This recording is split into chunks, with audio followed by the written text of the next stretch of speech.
due punti. I valori.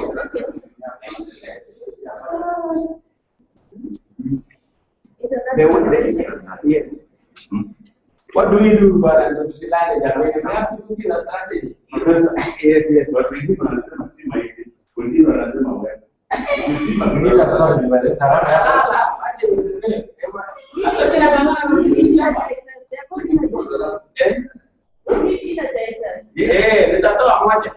That's why we need a class president to know each other.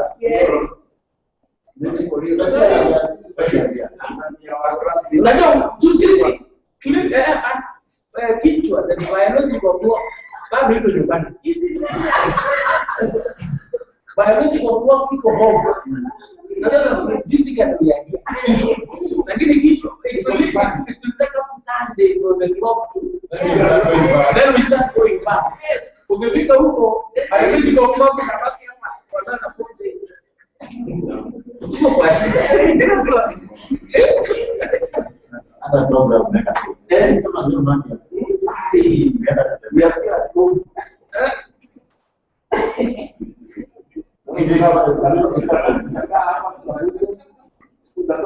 Kama kujera. Watu wanasema kama ni user or saying that we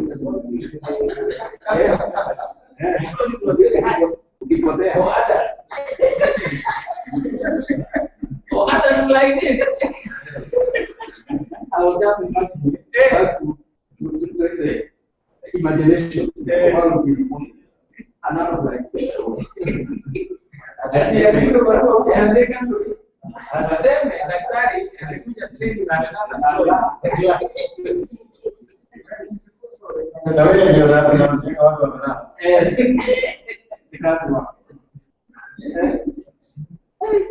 Wewe ndio unajenga watu wa maana. si ndio mimi Anapo mraka. mimi na mimi kuna mali kule nyumbani. Salamu wewe unastahili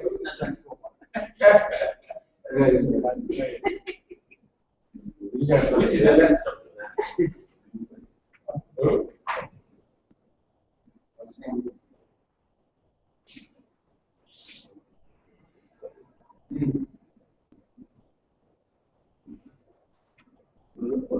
Umeokea insurance hata tunaenda kuongea Lakini haida pia. Wewe sasa lakini lazima uambie tunajua ni pia moja. Hii haida pia. What? Tunajua ni pia hapana. kukosa ndio ukienda kujua moja kwa hii sana Ndio utafanya hivi muda. ndio sasa Tutakuse atukai huko. na ndio sasa tofauti tunatafuta tutatafuta lakini hii ndio nataka kuona huko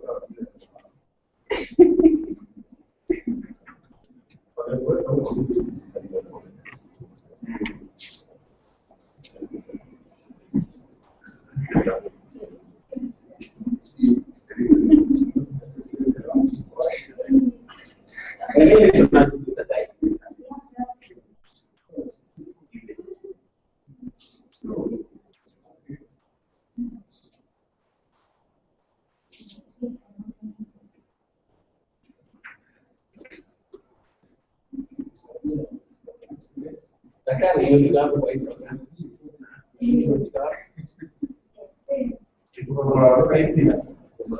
We need to know each other. No, we need to know each other. Life is not a style. maybe that's We are knowing the maybe that's how they do it anasema ni bora na probably so much. The network of people. Network. Here, when I said I'm not Imestuka watu kwa wajibu. Ya hivi watu wame wamekufa tena wajibu. Naona shida?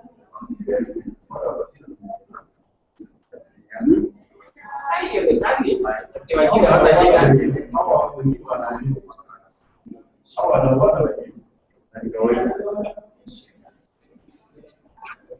need to share that business. Yeah,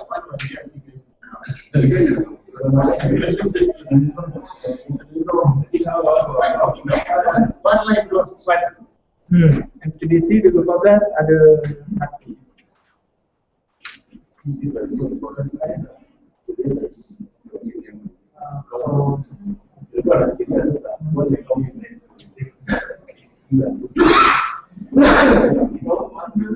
IP is IP commercialization.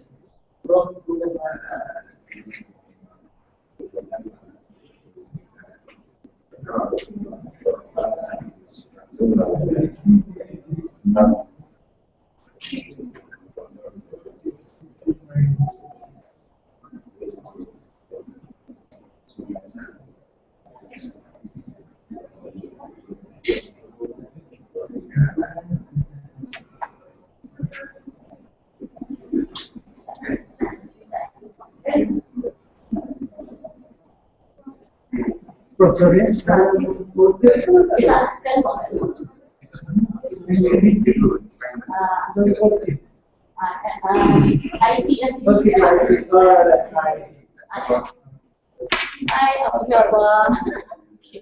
Brother Prof is my friend. You don't have difficulty.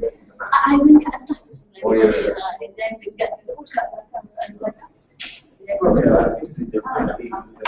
Apa time tu tu?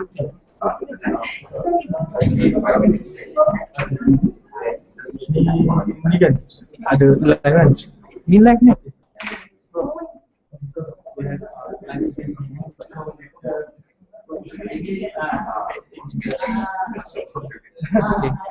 Komputer ni pusing kan?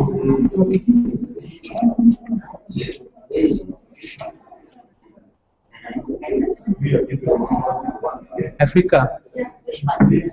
Many parts. Kemudian Tanzania, Kenya.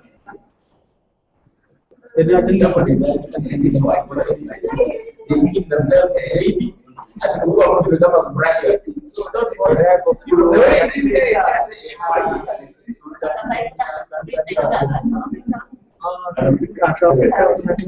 They don't percaya bahawa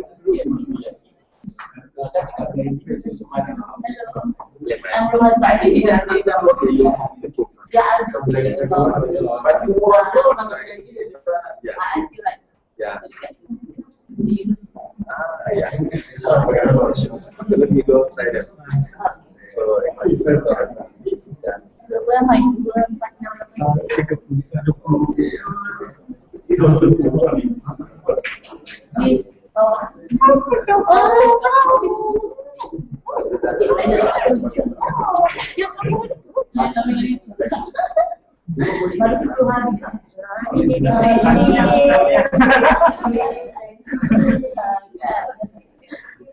Patilah pilih.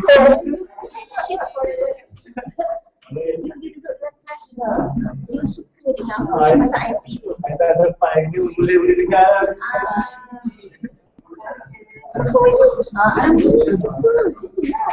Baca dengar.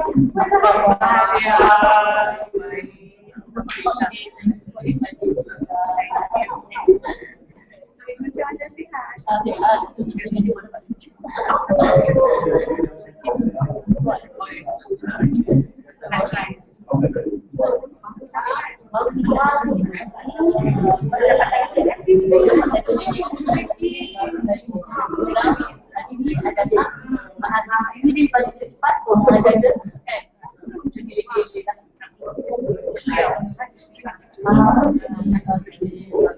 So that was what I was so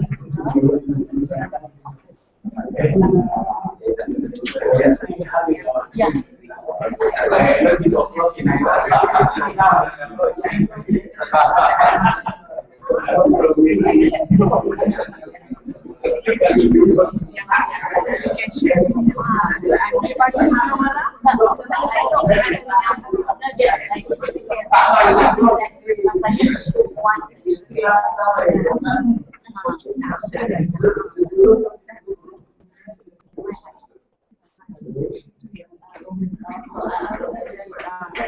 Thank you so much.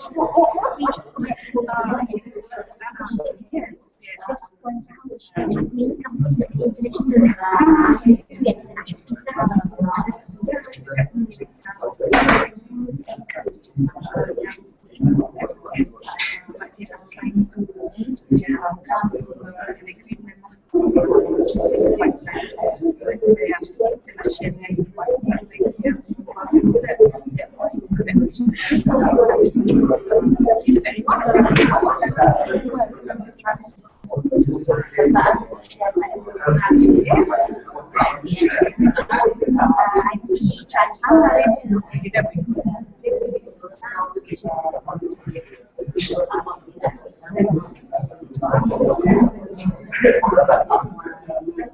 that's roughly what challenges from leadership perspective. Maybe across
dalam kena mesti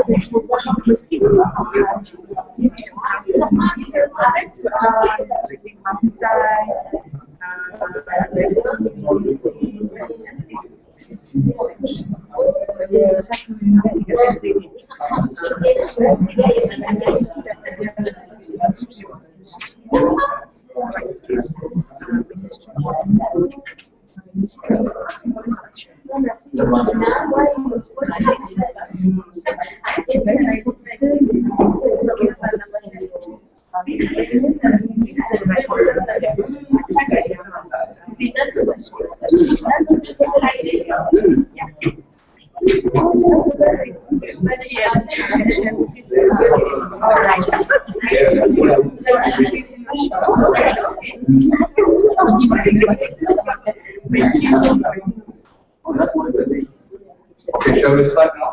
Our next speaker is Associate Professor Rohasa Wati Zohar. She is from University of Limara in the Faculty of Law. So I hand over to you. Well, I was told about the participant, the country that there are the participant technology of this somehow as a problem. Okay, I've been to only one of South Africa. I was invited there to present two papers on intellectual property. This was way back in 2009, it was I think in Korea. That was with the World Intellectual Property Organization, sharing on the commercialization aspect and intellectual property protection. So, as somebody who comes from an active background, I would be able to share with you my experience on number one, of course, teaching intellectual property in Malaysia. I've been teaching it since 1986. And then, of course, I spent 4 years managing the intellectual property office at the IPO, which is the body that covers application for grant of patents, accession of trademark, copyright, voluntary notification, as well as industrial design and GI.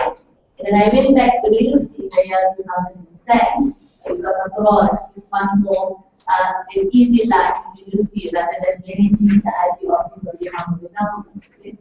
And of course, at the university, I have always been doing what we call managing the IP of the university, so sitting in on licensing issues.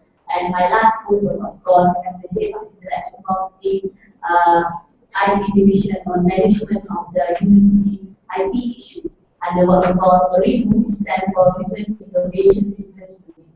This is the unit that has been set up by the university, and most universities in Malaysia has similar units. Either we call it technology license office or what we call the research innovation or business management unit. Okay, so I hope to be able to share with you my experience as well as you can learn together with regard to where we are in terms of commercialization. So with regard to commercialization, before we begin, of course, I would like to do a background on the Malaysian IP issue. Oh yeah, I'm so sorry. Yeah, it's not that clear that in Malaysia, and I'm sure in your own country, intellectual property has always been divided there between copyright and industrial property. So you have got patent, trademark, then you have got industrial design, documentation, confidential information, layout design, and data circuit. This is the IP law so far as Malaysia is concerned. And you will see that with regard to this IP regime in Malaysia, you see in protection in terms of copyright there for literary, artistic, musical, sound recording, film, and broadcast. And in Malaysia, the contribution of the creative industry is about 8.9% of GDP. So it's quite a huge contribution. And then for patent, we give protection for any innovation, which can either be a product or process, so far as it fulfills the requirement of novelty, inventive step, and to have what we call industrial application. And similarly, therefore, industrial design, we just amend our law with industrial design, where now we extend the protection to previously 15 years to 25 years, and now we have what we call worldwide novelty now in terms of what's new. And you see that it gave protection for patent, ornament, like the article, and we have got for marketing purposes, we have got that trademark. We can either use words or devices. Okay, we can either be names, and it can be used for good or services. But Malaysia is still not as adventurous. We still have not given protection for cement, whatever that is not visibly can be seen. Malaysia is not allowed legislation. I'm sure if you look at in your own legislation, there may be changes that have been made, but the UK, US, Singapore has allowed protection for cement and sound, but Malaysia has yet to do that. And then of course, we have got geographical indication. These are products coming from territory in Malaysia, and so far we have about 32 of those actually being registered as CCR in Malaysia. And we also have protection for what we call integrated circuit layout design. This is for the topography protection of the ICT. This is the IPR legislation, the one that we utilize in Malaysia for protection of intellectual property. The Copyright Act 1987. You see that the Copyright Act somehow is a living legislation, and it gets amended again and again and again. For example, the amendment Tun Mahathir wanted, for example, Malaysia to have the MSC, the Multimedia Corridor, and with it goes into that law there, the protection of technology protection measure regarding right management information, convention provision. And then the last amendment, of course, was last year when we amended and put in provision for internet service provider. I'm sure the ISP protection, the safe harbor protection. And then also the fact that we also put in to assist film owner, what we call the anti-campaigning provision, also incorporated into the recent amendment of the Copyright Act. The Patent Act 1983 also goes through amendment after amendment, and the latest amendment was, of course, when it was amended to incorporate the provision of patent application via the PCT. the patent cooperation treaty, where Malaysia now are able to apply for what we call international application of patent.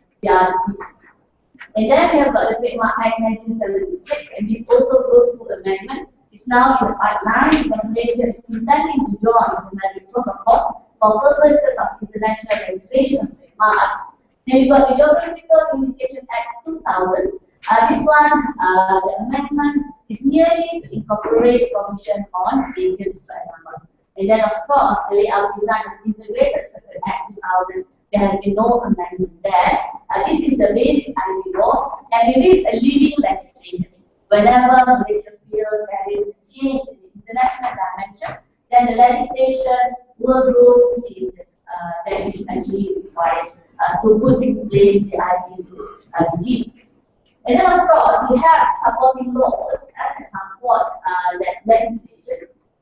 For plant breeder, I'm sure some of your country may be member of FUFOL, right? But Malaysia is yet to become a member of FUFOL because we have a sui generis protection for plant.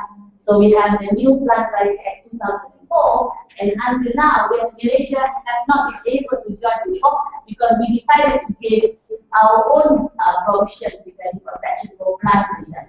So then we also have the common law regime there to protect for passing off. This is for registered trademark and unregistered trademark. And then, of course, we support that with protection of confidential information. Because you see that in terms of intellectual property, you need this support because why? Sometimes when you meet a third party and you're discussing, for example, collaboration, you may want to disclose information that are to be confidential. And you don't want that party, for example, to take advantage of it. And later, if the negotiation breaks down, you find your product, you put it in the market, and you lose it. So that's why the confidential information, like provision there, and the law of thought there. For all that legislation, Malaysia is a member of this international convention and treaty. We did that. I'm sure all of you are actually in the Paris Convention for the Protection of Intellectual Property. Malaysia acceded there in 1989. This is for patent, trademark, industrial design, GI. Okay, also for unfair competition. And then for copyright, we got the Berne Convention for the protection of literary and artistic works. And I'm sure also majority of us in this group are also members of the Berne Convention. And of course, we got TRIPS agreement, the Trade Related Span of Intellectual Property Agreement 1994. Malaysia acceded there in 1995. And then for the digital agenda is the White Book for Creativity and the White Book Performance and Phonograph Treaty, the WPT, which give protection for work that is actually now online. Malaysia acceded there, becoming member of the treaty in the year 2011, and that was the reason why the copyright was actually amended in the year 2012. And then that one there, the Patent Cooperation Treaty 2006. And we also accede to the NIS agreement and the other agreement for purposes of trademark. And they are existing treaty, but of course they will be soon coming, as I mentioned earlier, the Madrid Protocol. And of course, the Malaysian government felt that the law there is something that is considered to be very important because why? Intellectual property are intangible assets. We all know the meaning of intangible asset. And intangible asset has this problem. It's so easily appropriated and reproduced once it's created. And the marginal cost of reproduction is actually negligible. So that's why you see that you need very, what we call, very strong laws of protection. For example, I'm sure if you look at the film industry, for example, if you look at the film that are actually being produced by Hollywood, one particular film, if you look at the Pirates of the Caribbean series, for example, it was about 385 US million, for example, to make one film. But if you are going to duplicate it or replicate it or make a copy of it, for example, in Malaysia, it will cost you only about 70 cents. So that's how cheap it is actually to make a pilot copy. So if there's no secure legislation, then you have a lot of piracy, for example. and you see that would not be good for the economy. So the role of IP as intangible property, of course, we talk about one. Well, the economic right of data need to be given protection, because if you look, for example, with regard to researcher, with regard to university researcher who spend a lot of their time to research and coming up with products, for example, or even, for example, novelists or film producer, if they don't get any economic return, of course, definitely they won't be interested in coming up with new products and putting it into the market. And of course, they want to be sure that the commercial exploitation of owner of this intellectual property will be secured by laws that are actually put in place by the government. So they want to know that if there is infringement, and somebody will take a free ride, they could actually get either assistance from the lawyer or either what we call assistance from the enforcement division. And in Malaysia, we have both, either a civil action for copyright, or you can either go and get enforcement assistance from the enforcement division or the Ministry of Domestic Affairs and Consular Affairs and Cooperative. It's actually the ministry that deals with all these particular issues. And of course, you see that IP as intangible property, we talk about what? We talk about where the benefit of transfer of technology, besides the fact that the safeguard of the capital expenditure that's actually been provided for. I give you one illustration, for example. I'm sure you know about the Malaysian car. The Proton Saga, way back in the year 1981. Okay? When the Malaysian government, when Tun Mahathir wanted to come up with the Malaysian car, for example, at that time, Malaysia had no technology to produce engine. But then, you will see that through time, because at that time, we took the Mitsubishi engine for the Proton Saga, and the government entered into a licensing agreement whereby for each year that the car is running on the Malaysian road, the government must pay for the car 100 ringgit for each year the car is actually running. That's the amount of royalty to be paid. But throughout the years, you see that Proton, okay, are able to develop its own engine, right? And therefore, you will see that we no longer require to purchase any engine from foreign car manufacturer. The Camco engine are Malaysian owned, for example. So therefore, the money can be saved in terms of having not to be paying royalty to a third country. Okay? And of course, that one is the Malaysian illustration. And I'm sure, for example, if you look at China, for example, China, about 3 years back, had what they call the fastest bullet train in the world. It ran at about 375 kilometers per hour, and that is fast. Okay? And they said that we don't actually run it that fast. Maybe we run at about 320 kilometers per hour. But then when they were asked, where or how is it that they were able to develop the new bullet train engine? They said, well, from known technology. And what is the known technology? The known technology is, of course, the Japanese bullet train, whereby it's no longer protected anymore. Okay, so therefore, patent document has its role to play in terms of transfer of technology.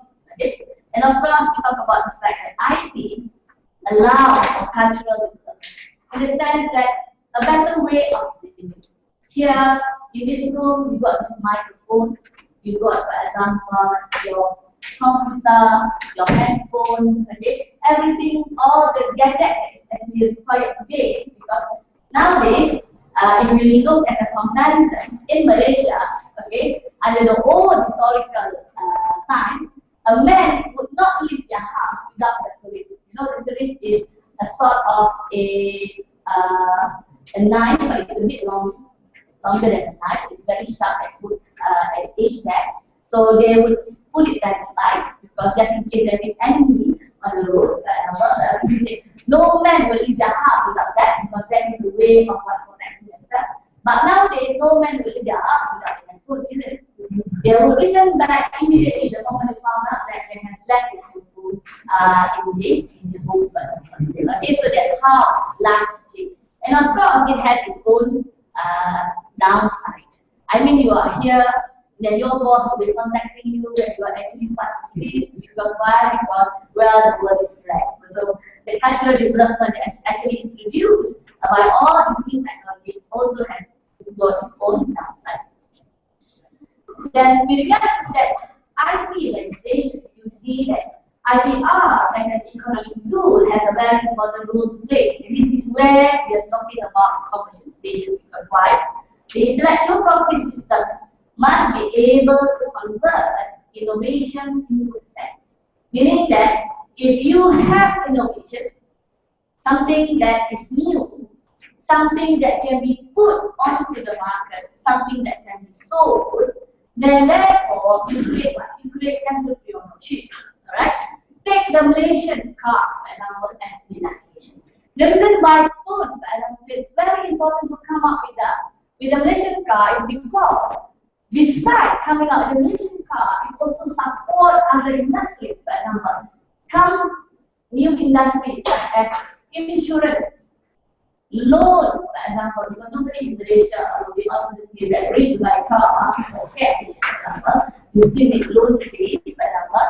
And then you get maintenance, for example. You get, for example, body kit development for cars, right? And then what else? You get repairs, okay? So all these would create new opportunities. Therefore, whenever an intellectual property product is developed and given new protection and then commercialized, through commercialization, there will pocket of economy that will now begin to develop. And therefore, it will act as what? As a new generation with new income. Okay? So that is the reason why, if you look at innovation brought entrepreneurship, and entrepreneurship will bring what? Will bring profit. Okay? And of course, profit means reward. Rewards mean what? Rewards mean with regard to where Malaysia is concerned, alright? You will see that company in Malaysia pay about 25% in tax. Alright? Therefore, if you earn 1 million profit, and then after it will mean about 250,000 ringgit will go back to the country. And where does the government, where does this money go to? In Malaysia, you see that if you look at our budget, the biggest chunk of the money goes for education. For example, my university, okay, Mara University of Technology is the biggest university in Malaysia. We have enrollment of nearly 200,000 students because we have campuses all over the city. Alright? And therefore, in a year, we get funding up to 10 billion. That is for our university. Therefore, the biggest chunk of the budget will go to education. Number two, it will go for medical, hospital, for example, because our budget is ranked in that. So that's why it's very important that reward is there. Because why? Because the profit will be taxed and it will go back to the government, it will go back indirectly to the people. So that's why that will then lead to what we call economic growth. New hospital, new road, new school. Okay? So that is the reason why IP is very important as an economic tool. So what drives IP commercialization in Malaysia? Well, in Malaysia, IP commercialization has a lot of what we call positive support. Number one, we have got the positive political will. Alright? And of course, number two, we talk about infrastructure. And of course, number three, there is also this reward that is actually put into the legislation itself. So let's look into the political will. So far as the political will is concerned, you see that one thing that is good in Malaysia, there is strong government support for innovation and commercialization. We can see this, for example, with regard to firstly, the setting up of the Malaysian Intellectual Property Office itself. You see that when my IPO was set up, it was decided that they should be an independent organization, even though they are still answerable to a particular ministry, because then they are able to recoup and pay on salary that they feel should be able for them to retain what we call experienced staff in the IPO. Okay, and also be able to continuously train their own officer. So that is the first on that. And of course, you will see that previously we found out that knowledge and awareness of IP in Malaysia is very, very minimal. Therefore, the government decided to launch the Intellectual Property Training Center way back in 1996. And they started to do a lot of program awareness for university, and that led to what? That led to patent application rising from local university, for example. And then in the year 2006, you see that the Malaysian government launched the National IP Policy.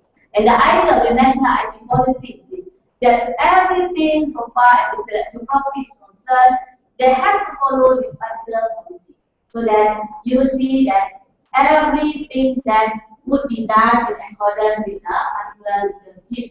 And it is under the IP policy, it was decided that Malaysia should always try to strengthen its legal legislation on IP, and that also led to the setting up of the Intellectual Property Court in Malaysia.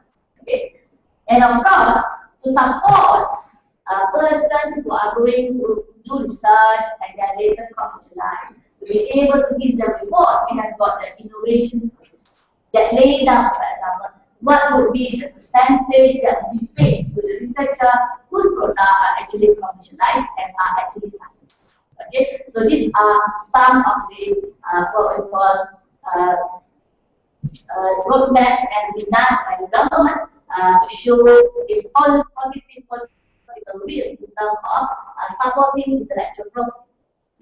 And of course, if we look at what the Ministry of Higher Education, since we are talking about university itself, has done, okay, besides the fact that throughout the year, you will see that the university has been given funding for research, okay, you will see that the government also, throughout continuously, for example, introduced, for example, new, what we call milestone, for example, in the year 2006 and 2008, they decided that they should move into the so-called research culture.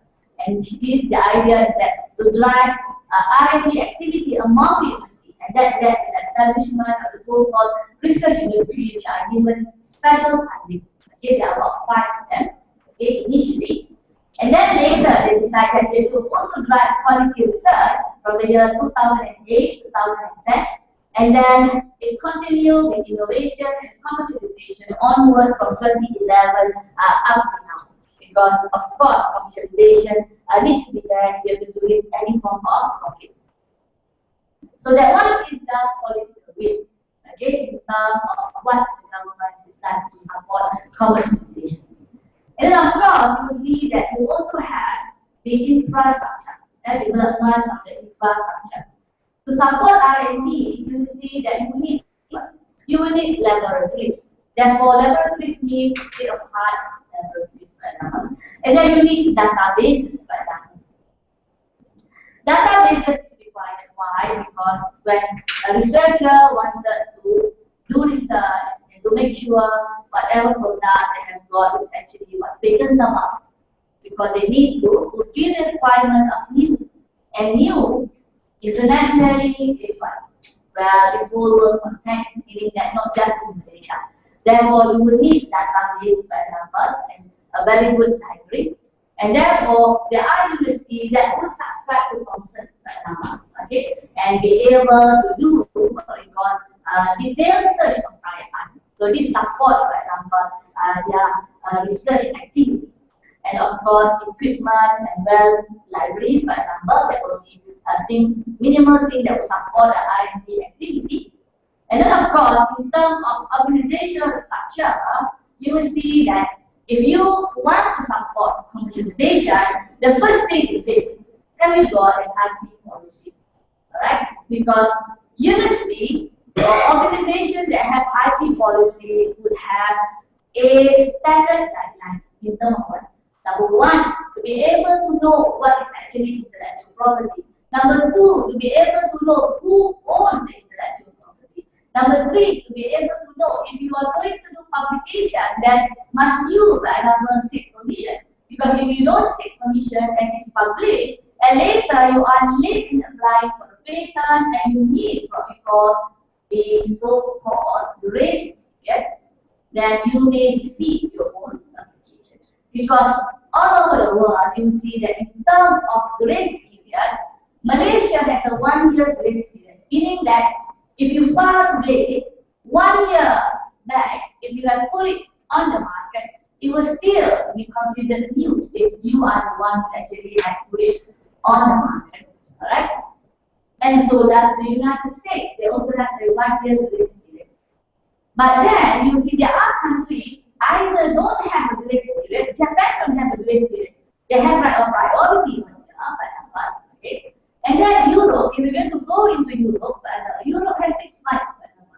Therefore, you will see that if the IP policy does not tell the researcher that, well, if you're going to publish whatever you have actually invented, for example, then what are the guidelines? They might not know. And therefore, when they found out the product that are beneficial for commercialization, you cannot actually apply for patent for it. Because why? You had actually received your own number. So that is the reason why it's always best to have an IP policy and also a manual, so that everybody knows where they stand in terms of intellectual property. Okay? And in Malaysia, all universities have an IP policy and IP. Okay? So it's, yeah. In other countries, they have different policies. For example, in some countries, one will file first, one will summon. Other countries, the one who invented one. So this establishing who invented first. Okay, you will see that in Malaysia, we go on the basis of first to file. First to file. Previously, the United States has a provision regarding first to invent, and also now they have changed that, so they've gone into first to file. Okay? So, if for example, let's say that you had invented it first, but you delay in coming to the IP office, then the person who comes first to file would be the one that will come. Okay, that will be the criteria so far as Malaysia is concerned in terms of first to file. Okay. So the one is the IP policy, and then of course we have a system organizational structure. We have got the research management center. In the research management center, so far as my university is concerned, we call it Research Innovation Business Unit. Okay, which inside that we have got one person who take care of the legal IP management issue, and one that take care of meeting, for example, potential licensing. So you also have, for example, technology license office as well. And then sometimes they call themselves the technology transfer office in terms of assignment of it, or you can call yourself commercialization management unit. So whatever the name is put there, but usually the role of this unit is more to go and assist the researcher. There are situations whereby, for example, everything is actually parked in one particular locality. Because why? Because it seems to be much more easier. Because why? Because, well, you want advice on IP, this is the place to go. You want advice on licensing, this is the place to go. You have potential people who want to get your technology, so this is also the place to bring them and negotiate, for example. But then there are also universities where they separate, for example, okay, this unit. Because they say that in terms of research and innovation, for example, there will be a separate unit that will handle. So the moment product is complete, then you go to the technology license office or technology transfer office, for example. Okay, but to me, I see that it's always good to have it in one locality.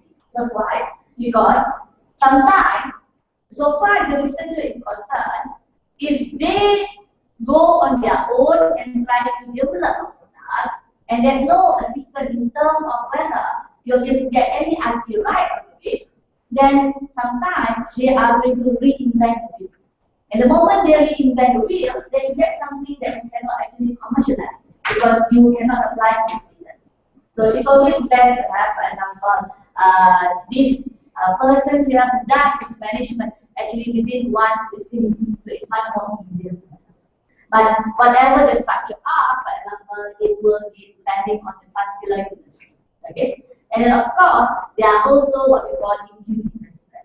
usually incubators, for example, like MTCP-MTDC, they have incubators here, for example, they have one in my university as well, they have one in Penang, for example, they have one part in the majority of university to assist of the promotion of products, whereby researchers has actually been complete, and then they are ready now to go for commercialization.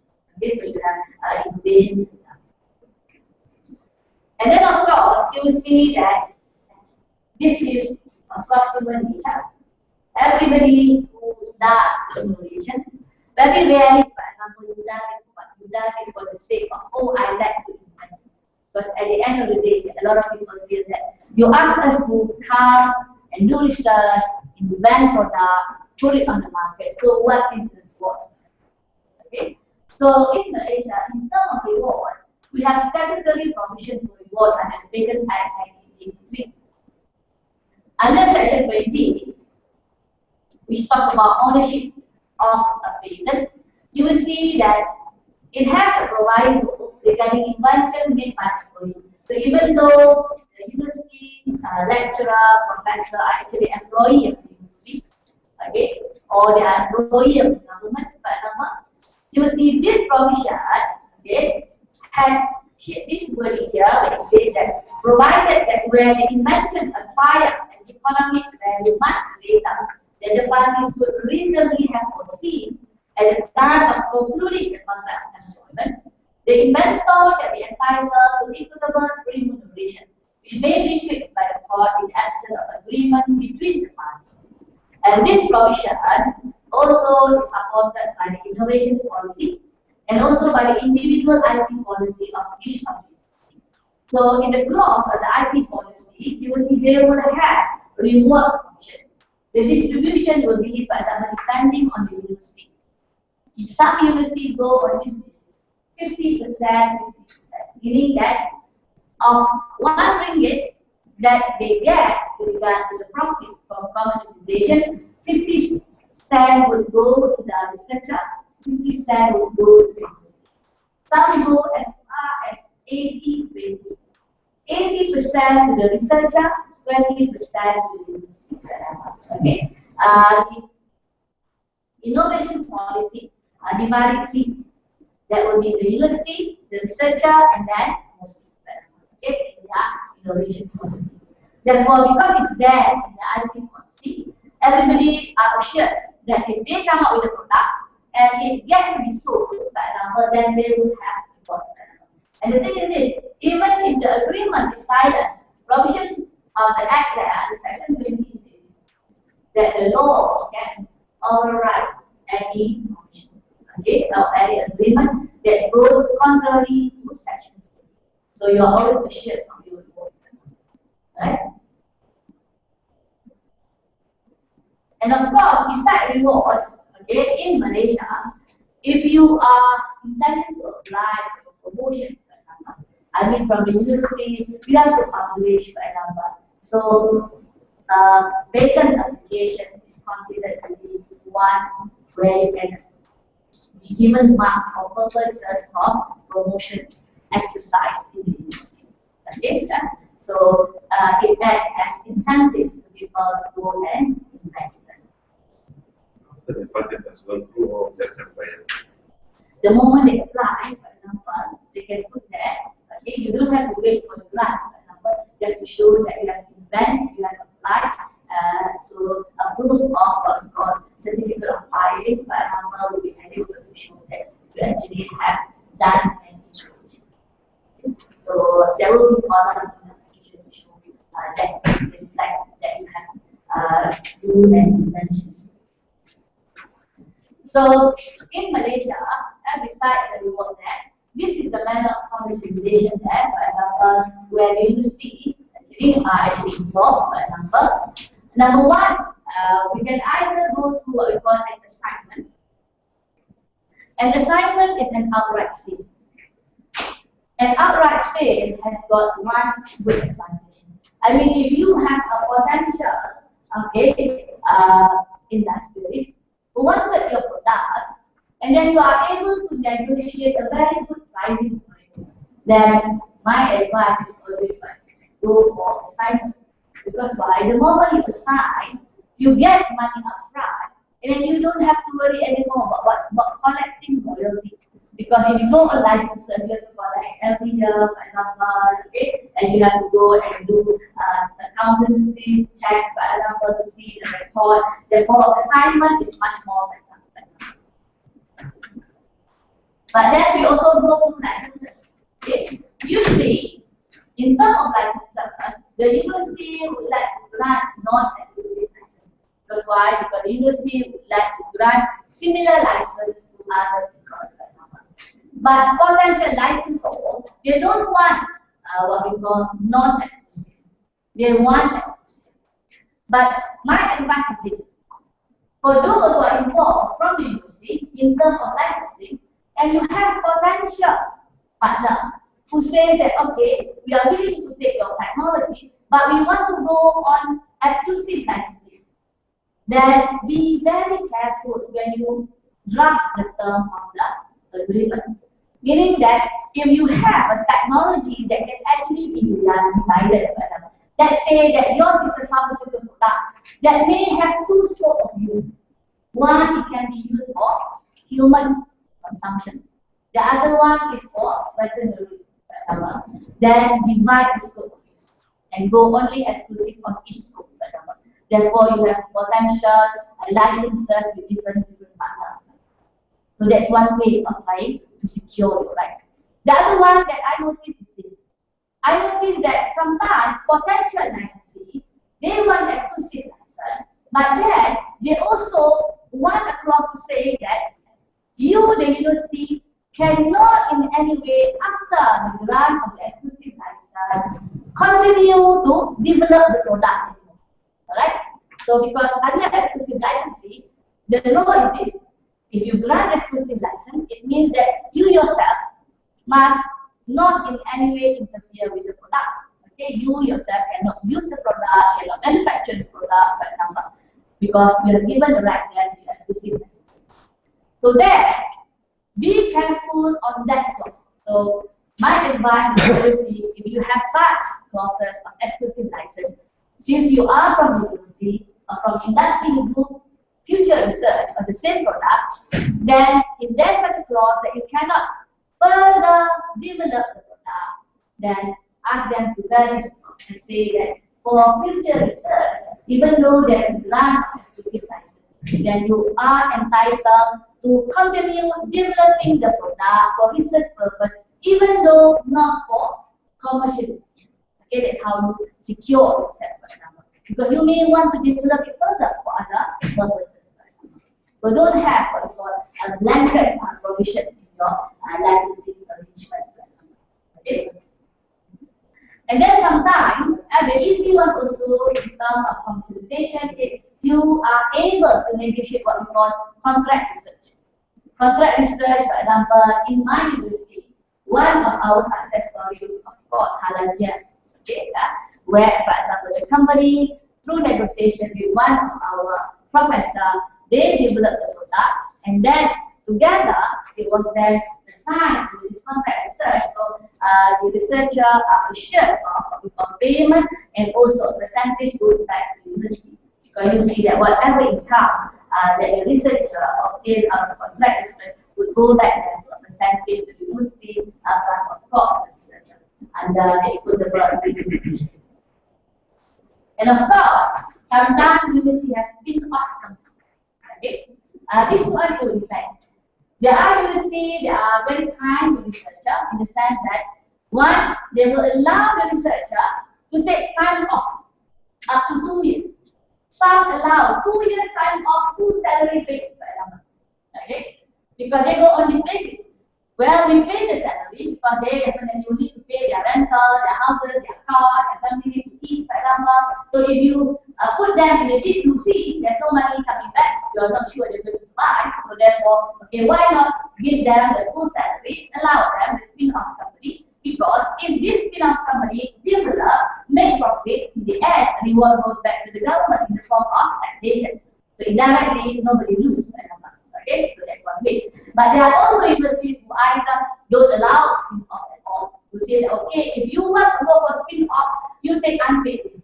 And sometimes researcher don't do that at all because why? Because at certain age you have commitment. You have your mortgage to pay, you have the car loan to pay. For example, if your children are in university, therefore if there's no support, for example, then they wouldn't do it. But I've seen, for example, okay, researchers who are really from my university, when we say that okay, you want to start off, but we cannot allow you to go for a spin-off, not on paid leave. But they said, never mind, I'll go on unpaid. Then I said, where are you going to get money for the starting up of this commercialization? I will mortgage my house. This is for a person who is 57 years old.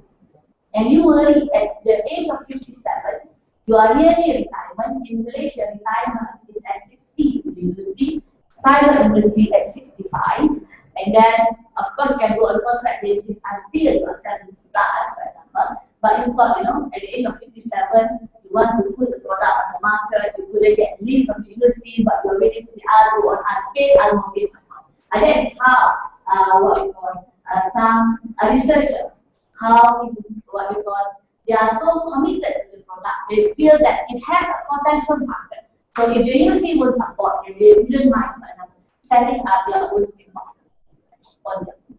Okay? But then, of course, okay, there are difficulties. Okay? The first one, of course, is identifying the correct partner. This is a very true, what we call, difficulty. Because why?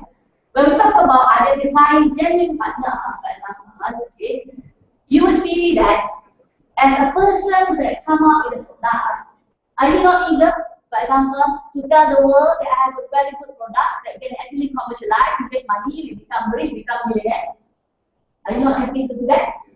Therefore, you want everybody to know, isn't it? Okay? And the moment everybody knows, for example, you either go and exhibit your product at fairs, university fairs, for example, okay? Or people come and ask, for example, new product from the university because they know, for example, university are always the source of new innovation because they got the funding from the government, for example.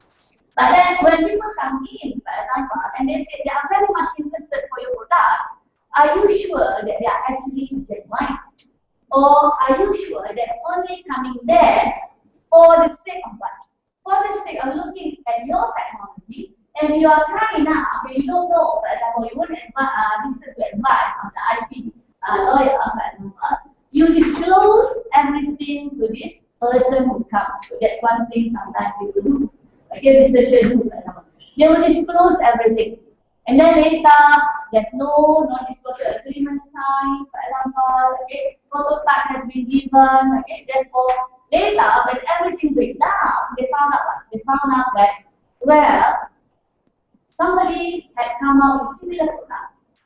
And of course, you can sue for breach of confidential information, but going to court is not going to be easy, for example. So that's why one thing about person who come and try to assess the technology, be very careful regarding what you disclose.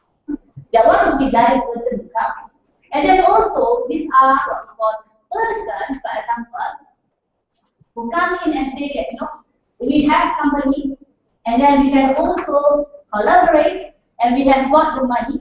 So you also have to be careful. Do they actually have got the money to collaborate, for example? Or are they coming in for a free ride? Because you see, MTDC has got the money. And sometimes what happens in my university is this. There are people, because they need the letter or the memorandum of agreement from our university with them in order for them to show the potential, what we call a funder, such as MTCP. Okay, so they need that letter. So they come and see us and sweet talk to say that we've got the capital to invest with you. Okay, so here, if you are in that scenario, this is our advice because we have gone through it. The first meeting, ask them to come to your place. The second meeting, you go to their place. Then you can assess the number. Is there such a company? Because it happened twice in my experience. Okay, when I was managing the IP issue in Ribu. Okay, we had gone first meeting in the university, second meeting at their place. So we went to their place. everything was fine. So then the logo, the emblem, the business environment, for example, everything was fine. Alright?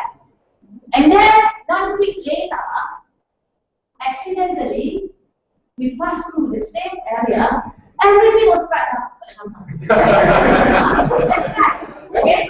And then we called, we went and visit, and then we asked the laboring shop owner who this person was, and they said, well, this person it seemed was only there for that particular week, and that was the week we come to visit. Okay? So it happened once when I was managing it. So I know, some people just try to use that they have the money. So there was 2 situations that happened. It's actually very helpful. So that's why we always go to on first meeting at the university, second meeting at their venue, third meeting back at the university, fourth meeting at the venue. So if during the 4th meeting they shift place, so you have to be very careful. Either the whole place they are no longer renting it, for example, and then there's a reason why, for example, they are renting this new place because why? Because of the fact that actually is what only a company on demand. They don't have any capital, but they need some form of memorandum of agreement or understanding because they're looking for a loan from the angel capital. So they need support. Okay? So that one is really done to identify the genuine money there. Then of course, I'm sure when you have the technology, for example, how are you going to arrive at a fair price for the IP? It's very difficult to determine, isn't it, the fair price of the IP? Because everybody talk about what? The fair price. Oh, your price is not fair, therefore you won't negotiate. So where is the yardstick? There are certain technology, of course, you can do a comparison with what is available. But if you have got the state-of-the-art technology, you are the only one having it. So where is the market for you to assess whether what you are asking is it too much, too low, for example?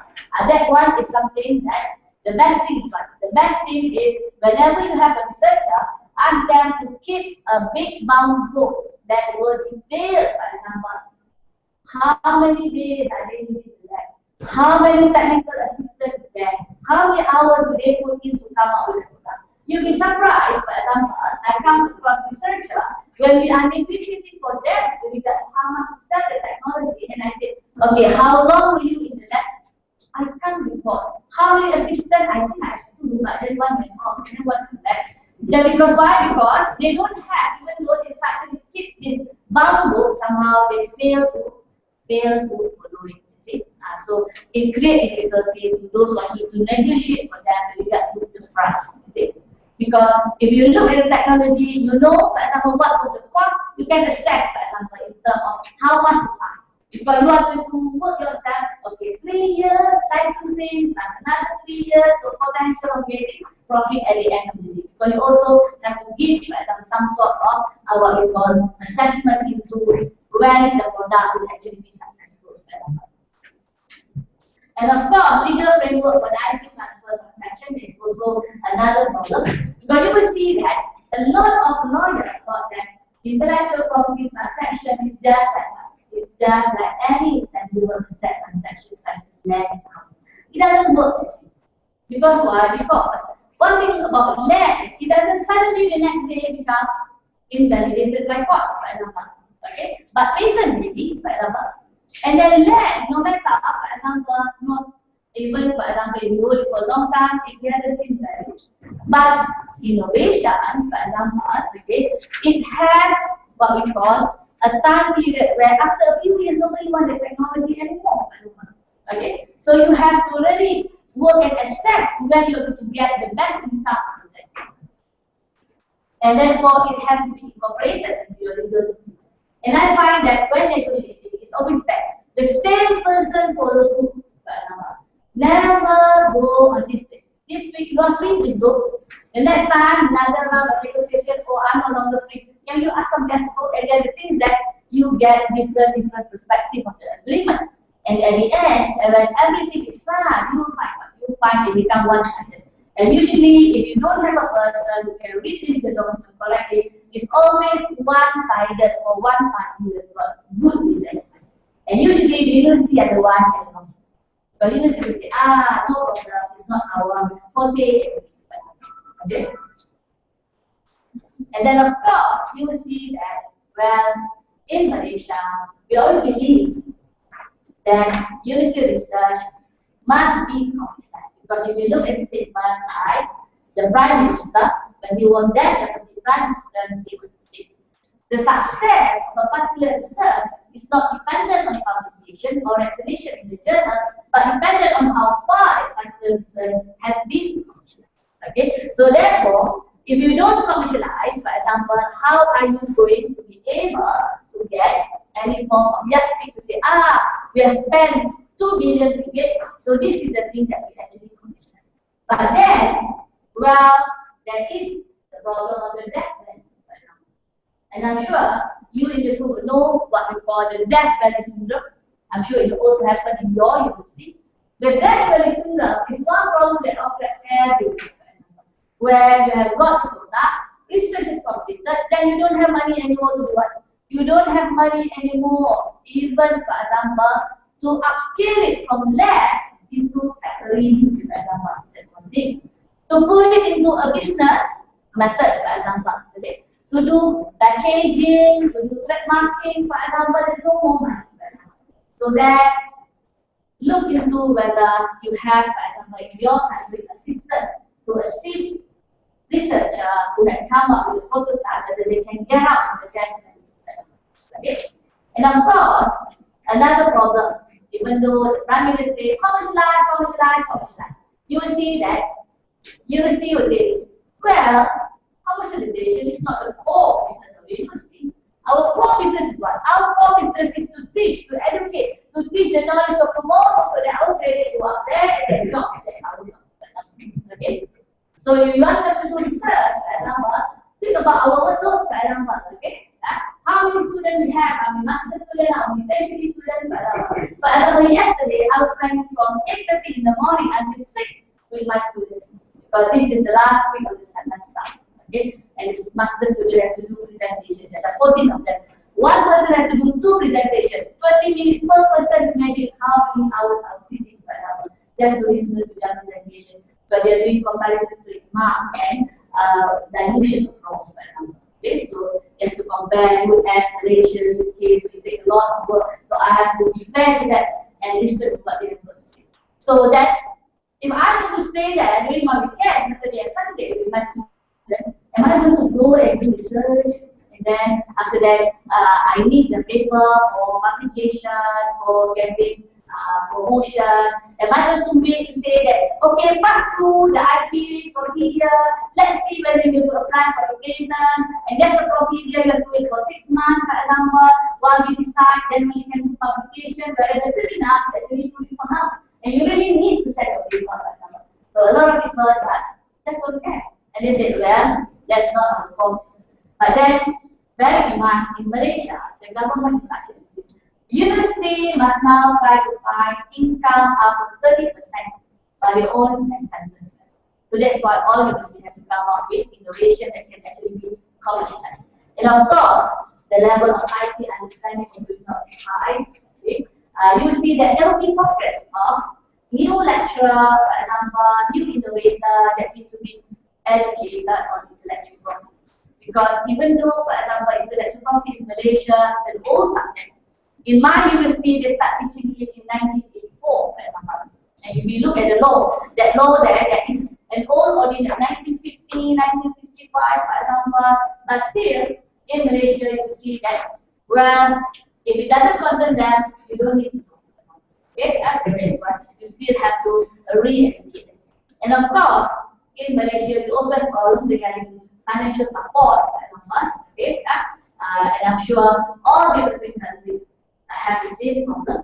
I'm sure you also have the same problem there. Because why? Because of the fact that you have to allocate funds with regard to all segments of the society. And intellectual property and research and innovation is not the only important thing to have, but there are other important issues. And of course, the high cost of intellectual property application internationally. For example, do you know how much it costs in Malaysian ringgit for a patent application if you're going for a PCT application? It will cost us per PCT application, per country, 50,000 minimum. Right? So meaning that if you are going for, you got the PCT, it goes up to the international bureau, and then you get what we call a clear report, and then you go down. Let's say you go down to US, then you have to pay. For example, in one application where it was submitted for the EBC, the agent request for 22,600 units for initial fee, meaning that there are other fees to follow. Therefore, the moment you have that, they have to do this assessment. How much funding does the university have or the government have in terms of intellectual property application? Okay, so that is the thing that I like to share with you in terms of commercialization in the university. Okay, because why? Because as I said just now, okay, with regard to commercialization, it has to be commercialized or else, well, you don't get any income from it.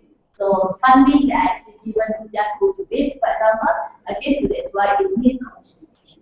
So if you have any question, I got 5 minutes left. I can answer through my experience, for example, as somebody who had the experience of managing IP at my university. If you want me to share further into what are the other difficulties that I have gone through, you can always email me, rohazawati@gmail. Okay, if you want to share your experience data or even ask at some in terms of the IP law in Malaysia. And remember, I always give advice. That's what I told the students. I have years of students, they go through, for example, even PhD students or maybe I supervise for PhD, and whenever they are stuck, even a few hours before they go to court, they will message me. Well, I have this problem. What is your advice?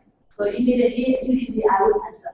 So I told them when they were my students, I say, okay, anytime you are stuck, you can always give me a call. Okay? And the thing is that I say, I still don't charge because the government pay my salary. Okay, so don't worry about it. Alright?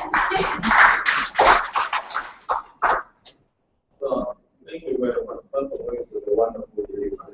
Thank you. So, I don't see a context here. Oh, I see. I asked Azan to put the context there. And when are you available for your second trip to Africa, which should be decided? Oh, I have no problem. If somebody is willing to pay me my airfare and my accommodation, I'll come for free. Airfare and my accommodation. Okay.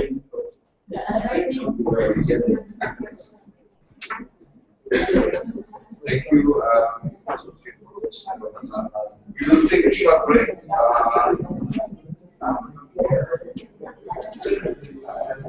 Thank you. We will take a short break. We will come back for the next session at 4 o'clock. Thank you.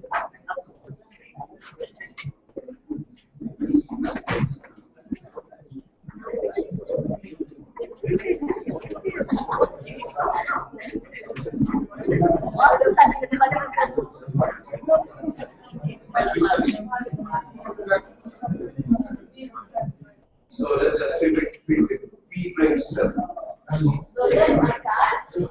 Please, thank you very much. If you can see any emails from me, Yes. don't get shocked.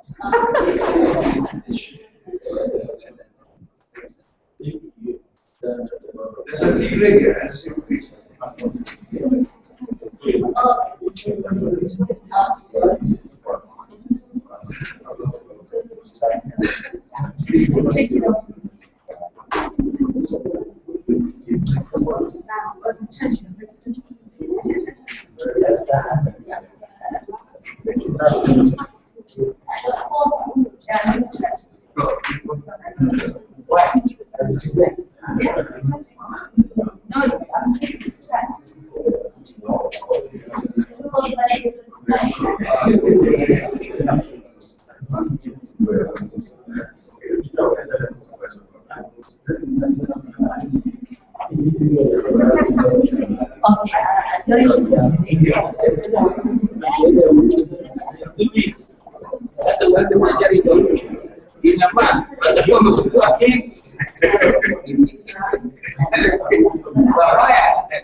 I think you.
First one.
It's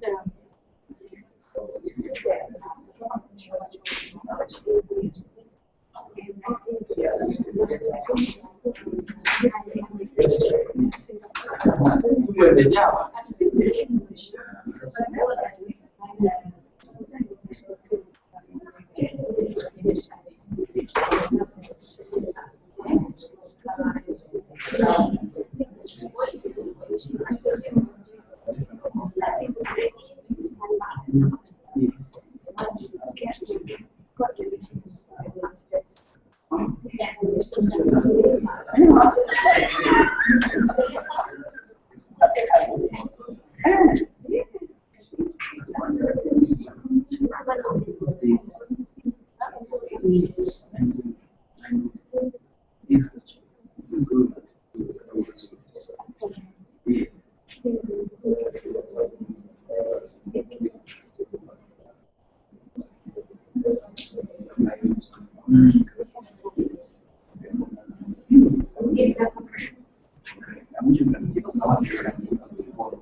Very, very good. I like that. Yes.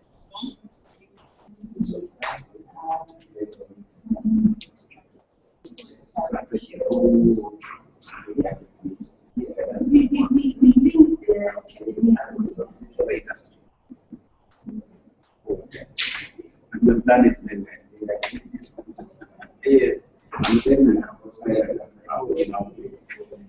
Yeah, not. We just but I can do something.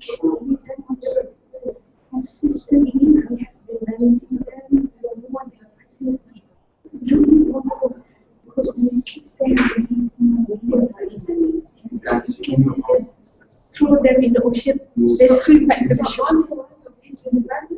Universities. When we have education center, and then take them to the education center.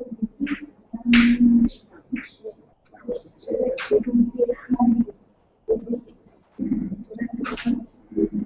So in multi-wise, it must be justified. Will accept that if them sometimes we need extra research, so they have to get the science fund. So we help them to go to the Ministry of Science and Innovation. They have the science fund just to do tweaking of the product. They need to do research there. They need like someone 200,000. So we help them and we make them known to all the available funds, but not for them to take everything because some are mobiles. What we can see is plant. But we manage them according to a timeline. They must fulfill certain requirements in order for them to get the next disbursement. Right? That's how we do it. So when you reach project is successful. Like, using knowledge. That's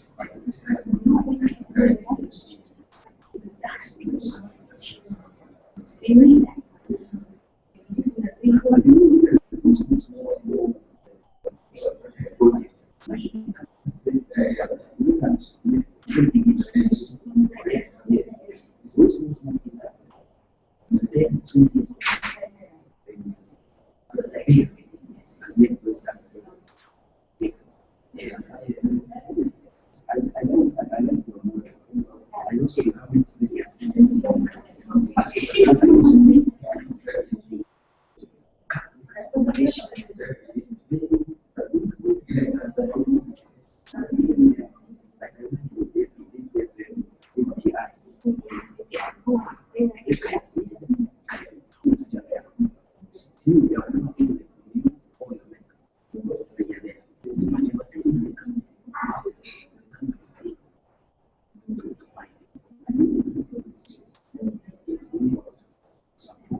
your wealth, relations, to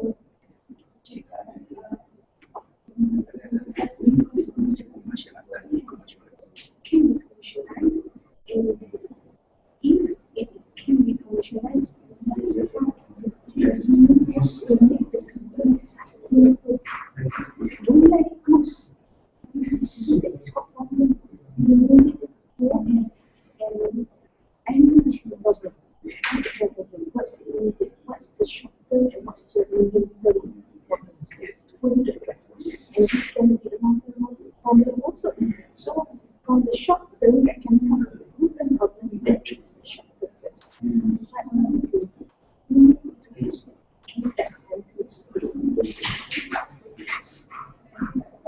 Advice and guidance, yes, yes.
Well, it is not there, and it's going on.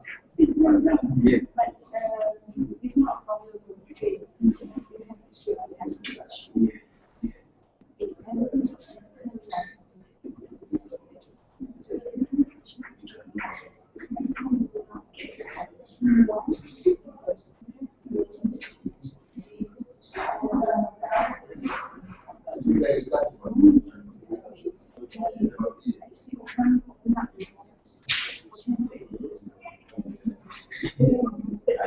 See what is inside there.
because he needs product lines. It's more points. The ones that we have now is the distribution. Forestry, research, distribution. The other companies that has generated sales. I showed the video in the first presentation. These companies are the ones that train their interns.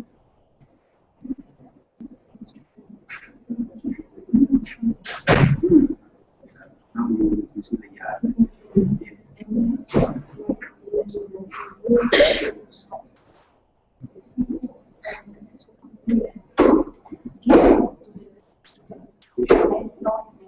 mentally very well organized.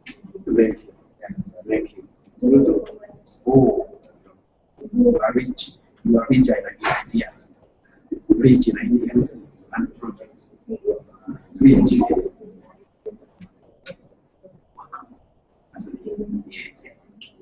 Yes. Yes. Okay. Yes. Like. Yes.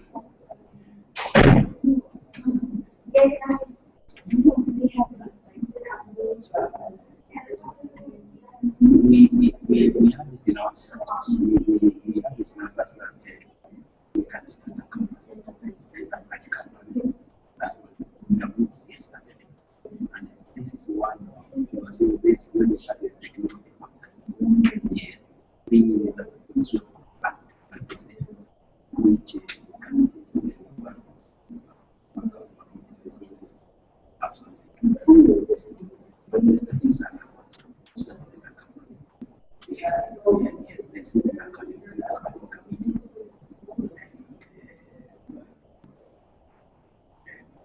Financial and enterprise credit. Yes. Yes, yes, yes. Should have some specialists. Yes. Yes. Yeah. Oh, please let me. Very. Yes. Yes. I might have forgotten. That's right. Yes. Yes. I better do that. Yes.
Are you enjoying it?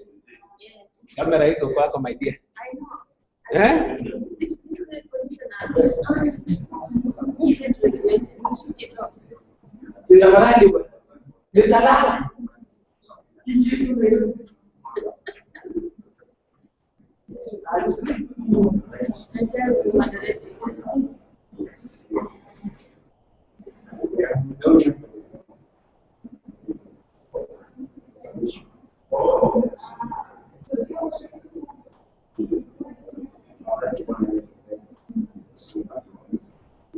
Kenya namna gani?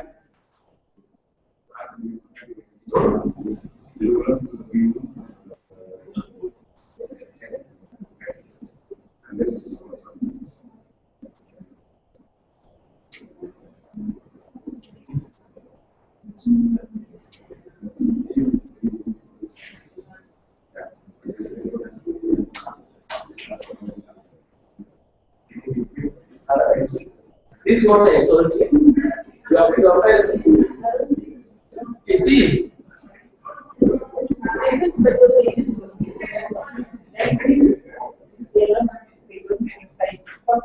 They just take out what you know because what it was yeah, so it's possible. But they don't take the results.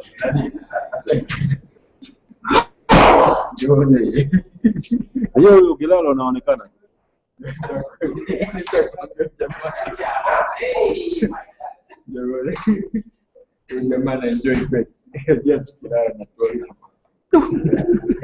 Alafu he is not looking at you. He is looking. Shamsi hapa. Kamera hapa. Lakini sasa hivi anasema Fanya hivi tunaona hapa. The last one. It looks so nice. Are you sure? If you're arrested, No. This is if you're arrested, go back. Okay? I will be reported. No food inside. No, yeah. Outside food and beverage. Ah, yeah.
Come on.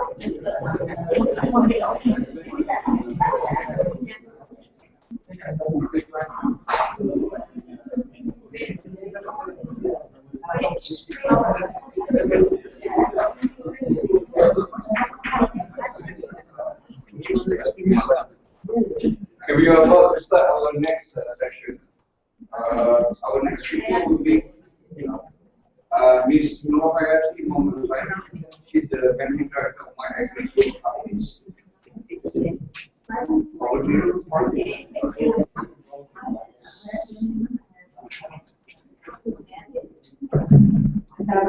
And very good afternoon.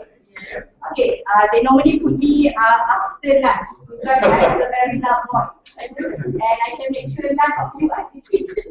Because if anybody sleeps, I follow the rule at school. You can throw away dustbin, right? Okay.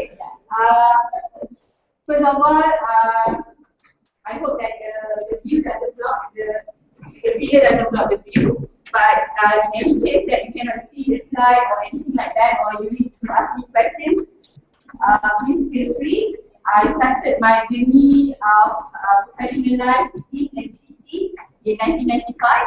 So after I graduated from US, my background actually, I'm not a business person. I never intend to be a business person. So I was doing Bachelor of Science in Neurobiology and Physiology. And my other degree is in Bachelor of Arts in Psychology. So I'm supposed to be a scientist. So when I got back, I was interviewed by this university, UPM, and I got a job as a scholar to pursue my PhD in neuroscience. And I'm supposed to be one of their professors in this university. And also this university is also where we started our first day of company when we opened my company. Our office was the other side of the road. It's a garage, and we started there in 1996, late 1996. Okay, I'm not an academician, but in any presentation, we're supposed to start with something that relates to education, and then after that, we walk through live and share the experience. So I'm going to have to do some academic and some walkthrough of the more documented. As I said, documented slides. Okay, so this is the academic part. What is my personal view on innovation, on entrepreneurship? We've got to do a lot with innovation because basically, as an entrepreneur, we have to look into new product and services, new production method, new market, new form of organization. It could be private, it could be just a simple enterprise, a small enterprise, or it could be a franchise business model. It could be something like McDonald's, a franchise, or KFC, or it could be a more now this is a new organization, they call it shadow enterprise or shadow bank, where people don't realize how big the enterprise is, how big the bank is. But there are companies who are lending money, and they are bigger than the central government of a particular country. And this in that particular country without nobody realizing it. So there are a lot of shadow enterprise or shadow organizations in the financial sector and so on. So what is the difference between entrepreneurship versus small business? So I started my journey as an officer in MTDC, and I became a technology officer, a commercialization officer, and we looked at the university research funding and tried to figure out how to make it as a business. At the end of the day, a business means that you have to generate income. You have to generate a source of wealth. So when we talk about entrepreneurship versus small business, the difference is about the amount of wealth creation. I've been to a few African countries like Tanzania, and I've seen how I've talked to young entrepreneurs and what their views are in Myanmar, in developing countries, and basically they don't talk so much about technology. Okay, nobody talks really so much about, oh, I'm going to build a laser dissecting machine. Okay, in some countries like Myanmar, their business started with simple things like instant noodles. and then bottling of water, and then bottling of flavored water. Then we move up, bottling of sparkling water, bottling of something like similar copycat to Coke, to Cola, but it's cheaper version. Okay, and then they use in Myanmar, see very enterprising youngsters. They even create motor exhaust from Milo tea, you know, or any, and then they create their own presser for jatofa oil, and then they do simple two-wheel tractor to be carried to their farm. So these are the amount of innovation that they start to put in, and then when they realize they can make money, and then they look at the amount of wealth creation. Okay, so of course when we talk about entrepreneur and small business, entrepreneur make more wealth than the normal small business person. Okay, so if you look at people who are in business, not all are entrepreneurs. Okay, we must identify who are entrepreneurs and who are small business. You know, and you can look at it in 3 years, make it about 3 years. Somebody who are small business, they are just like that, one food court or one small open table and sell something packed food, and for the 3 years they remain at that level. But somebody who are entrepreneurs from a simple table selling packed food, then they move to a small shop, then they move to a restaurant, then in 3 years they might have 2 outlets, 3 outlets. So that is what we call entrepreneurs. It's the amount of wealth creation that we generate. And then at the same time, we talk about speed of wealth creation. Okay, some people, they work in one day, they only get $30 US, or $3 US. But some people get $300 US. Some people make $3 million US. I was told Donald Trump is making about $3 million US per second. I'm not sure whether that's true or not. That's what he reported. So I think the tax agent in the US is really happy. But this is the entrepreneurs, speed of wealth creation.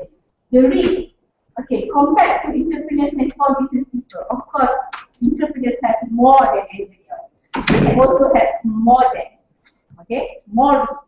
Okay, if they work, if they are millionaires, then they might have more bodyguards instead of no bodyguards. So they have more than anybody when you compare it to the small business people. They might have more enemies. Yes, they also have more enemies. You know, that's true. Okay, and enemy in a lot of things, you know. So basically, this is at the same time we also talk about level of innovation. So small business people, they have less innovation. But I always say that you can see innovation really well during a graduation day, because the students in Malaysia, especially during the graduation day, they open their small kiosks. They sell flowers, bears, and they sell a lot of things for people to give away during graduation, food.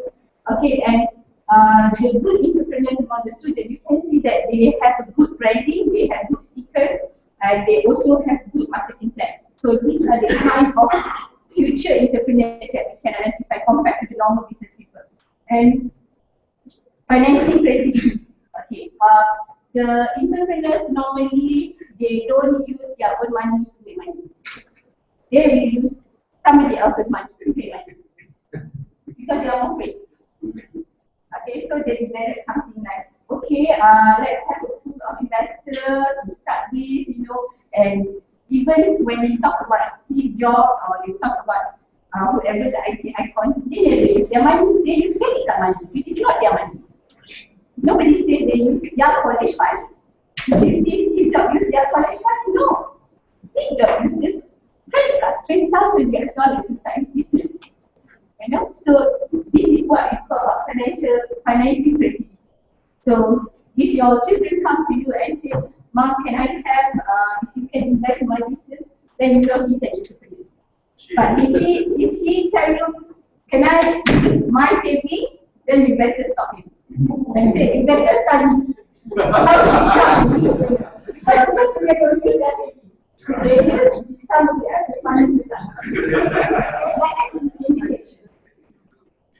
Okay, who are the entrepreneurs? Combination of entrepreneur traits. Okay, normally entrepreneurs are go-getters, and sometimes they make decisions beyond comprehension, meaning that you never thought they made that decision, but they made that decision.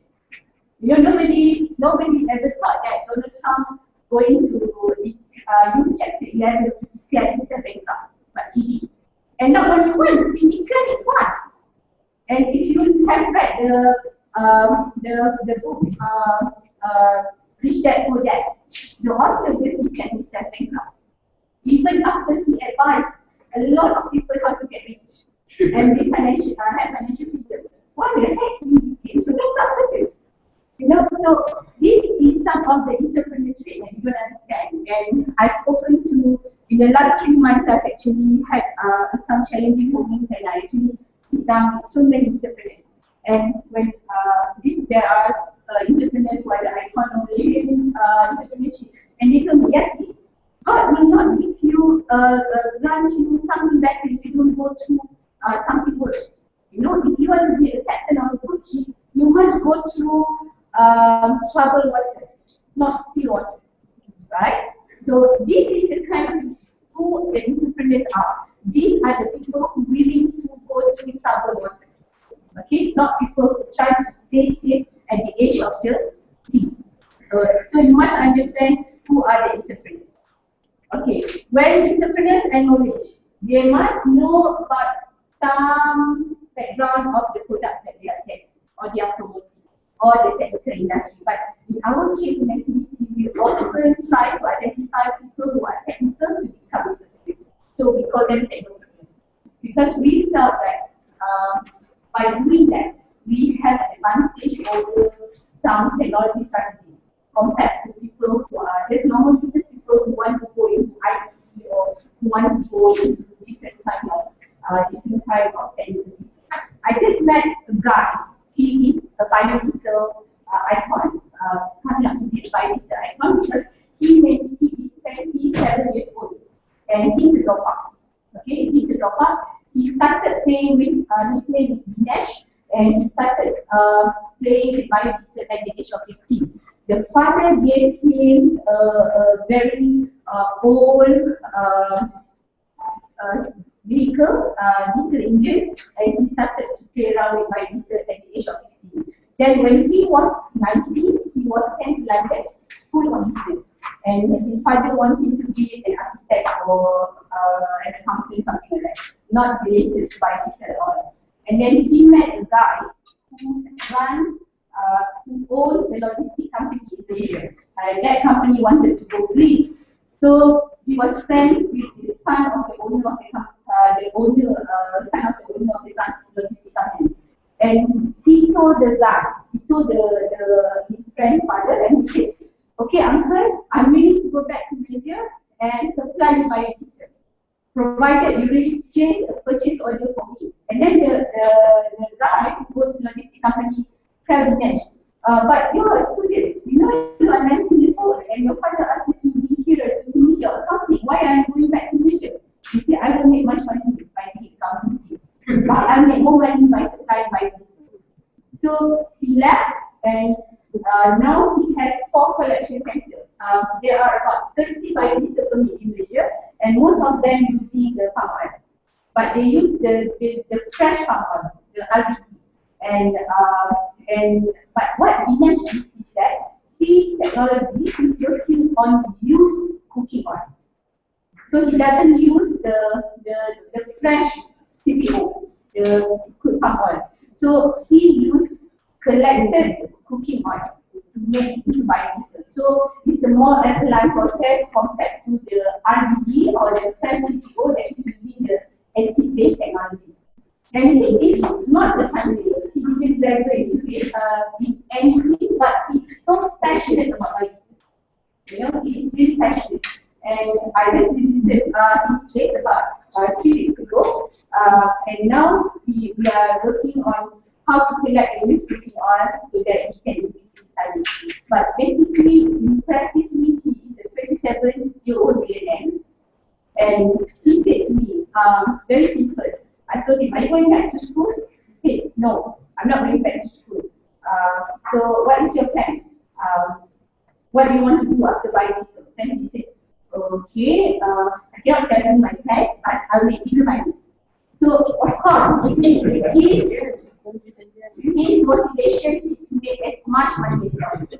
So, and his company is called Fat Hopes. You know, all the name of the company is F-A-T, Fat Hopes. F-A-T-H-O-P-E-S, Fat Hopes. You know, because his name is fat. Okay? I told him, I said, don't give yourself fat hope. No, I have fat in my hope. So this is the criteria of entrepreneurs. You know, they have enough knowledge to move on. They don't have to have knowledge that people think they should have. They need to have knowledge that they need to have. So basically, he knows about his product, he knows about the marketing, he has some management knowledge which he's building up over when he matures. So when I look at him, I always tell him, Dinesh, you reminded me of myself when I was younger. Then he said, oh really? I said yes. When I'm at your age, I felt that I can do anything.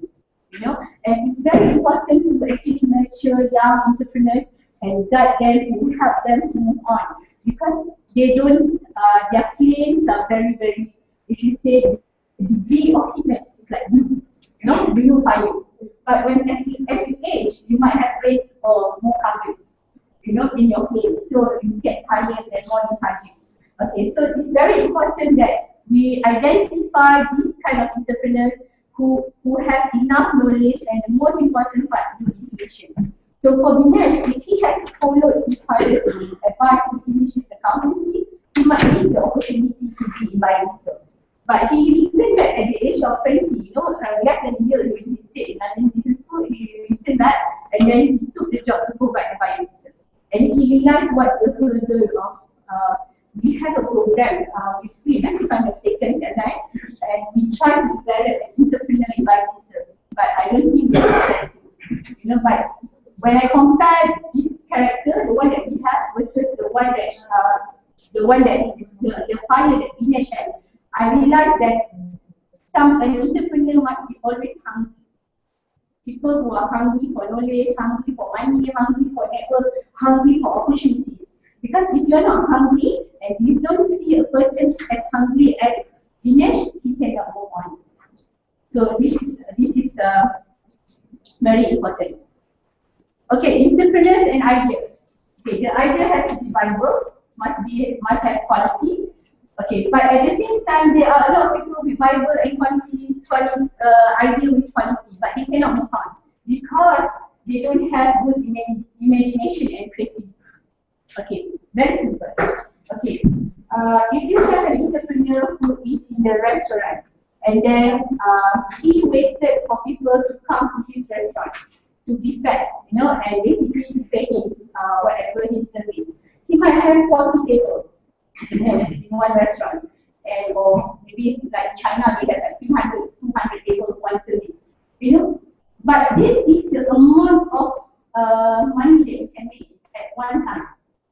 But if an entrepreneur, okay, and he's creative, then he go food on wheel. You know, maybe he supply food, but he use for a pickup truck or a small lorry to deliver to different office, and he might be able to service more than 1,000 people a day compared to just having a restaurant. And they are not buying it. And there is a organization like this in India. I forgot what the name is. What it's called food transporter. Okay, and they engage up to 25,000 workers in India, in New Delhi alone, just to send lunch to offices. So if you Google 25,000 jobs in New Delhi alone, it's a food transporter. If you Google, you'll be amazed. The name of the industry is immediately Tamil words, so I can't recall that. But if you Google, you'll be very impressed. This is what's going on in the country. People don't have time to go and rush for food, so they create food transporters. So these are the kind of good imagination and creativity that we are seeing in food entrepreneurs. And they also can see opportunities and find alternatives to solve problems. So a lot of entrepreneurship and new business started by the problem that is faced by an industry. And then you see young entrepreneurs or new business or old business, change tactics, try to come up with solutions. So this is very, very, very critical. So if I am going to a country and I want to start a business, I will have to study what problems they have first. Okay, and then come up with a business that serves the problems. Is it possible? Who are my competitors? What going to be the stumbling block? These are the kind of things that I need to identify. So I just recently came back. I've been commuting frequently to Hong Kong, and one of the problems that I have there is halal food for Muslims. And the halal food is so costly. You know, if it's cost me $2 USD here, it will cost me 10 USD in Hong Kong. So it's very costly for the Muslim to travel in Hong Kong. And there is only one franchise, food franchisor, Popat, the name is Popat, that provide halal food at the airport. No other thing. So for Hong Kong, if you are in a restaurant, then the best is to have a chain of halal food restaurants. And you were wondering why Nando's are not in Hong Kong. And then they start to look at why Nando's are not in Hong Kong, because Nando's is owned by an Emirates chain, and he is providing halal food all over the world. But why they are not opening up in Hong Kong? So we are now studying what are the problems and things like that. I'm doing a consultancy job for a client. So this we have to have entrepreneurs who pay good attention to details. This morning I just gave a call to one of the super millionaires. He has a project, and he used a business person in Switzerland. And recently he also had a problem and from a Hong Kong company, that's why I was there. And when I compared all the documents this morning and we were in the bank discussing, I just realized that one of the directors is the problem person.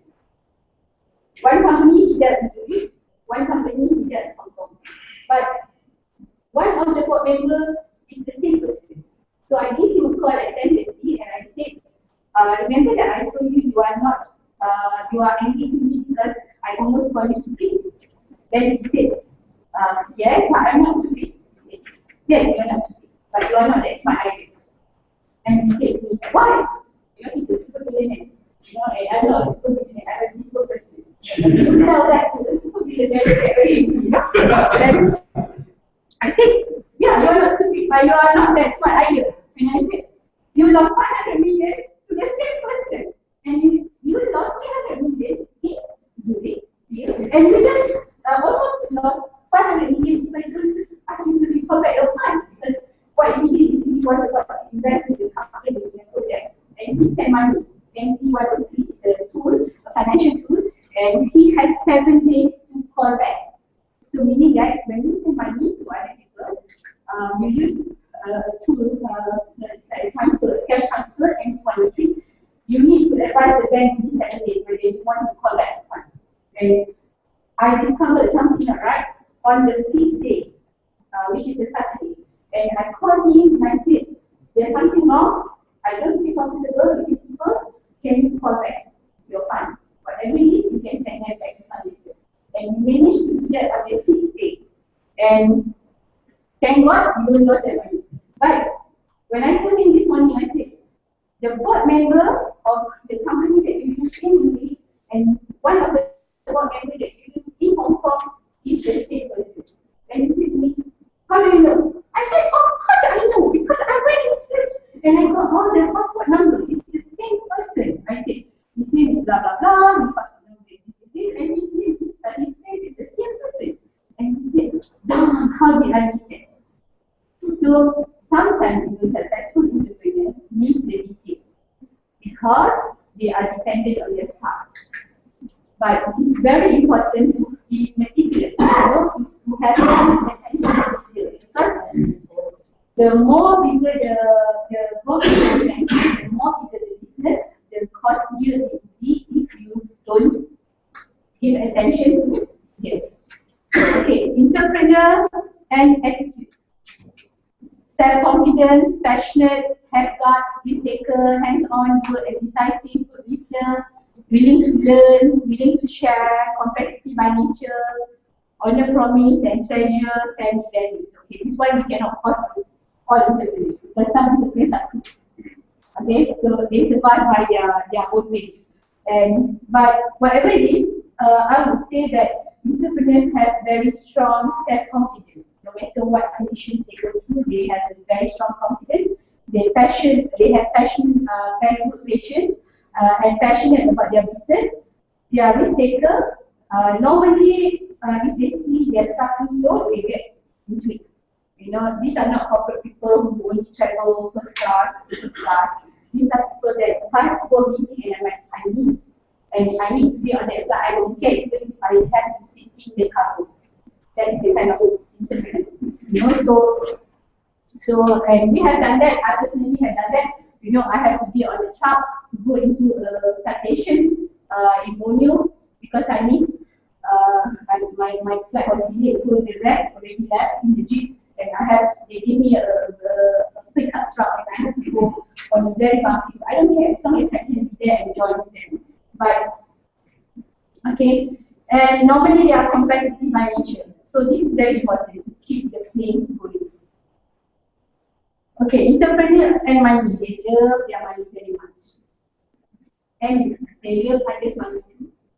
You know, and sometimes when you define sales, I always tell my sales people what is sales. And they say, okay, when we invoice people, I say no. The moment their money in our bank, then that's it. If you just invoice them and then wait them to pay, you know, that's not sales. Sales is when their money is placed into our account, meaning they pay. So, money maker, even definitely agents. You can see good entrepreneurs who are in sales mode. Okay, they always want to sell and make money. Lemonade in America, the kids who sell lemonade by the roadside in summer. Or in Malaysia, kids who help their mom sell dishes, you know, sell fruits, sell cookies along the roadside. In college students who do t-shirt, you know, clubs t-shirt, hostel t-shirt, creative t-shirts. And also there are college students who do simple apps, telephone apps. We call it jailbreak. When you buy an iPhone, you know, and you always have to, if you want to download anything, on iPhone you have to pay, right, to iTunes. But some college students are making money. They take your iPhone, they do jailbreak. So they break it so that you can download all applications for free. And sometimes we really need to pay 200 ringgit for these college students to break our code. But not totally break, but it's called jailbreak. You break the software. I think our friends here know about it. But of course, you're already not here. Okay. Always think about making money. Okay, my kids, because I'm always on sales mode, and my kids are also in sales mode. They think about business, bangle, keychain, muffin. I'm like on weekends. Yesterday I was doing muffin, blueberry muffin, and they really told me, okay, you're going to sell muffin. You're going to start selling muffin. I said, why are you selling muffin? Yeah, because we can make, we can sell. You know, so this is the kind of entrepreneurship, and I thought that okay, it's fair, but we need to do the costing first.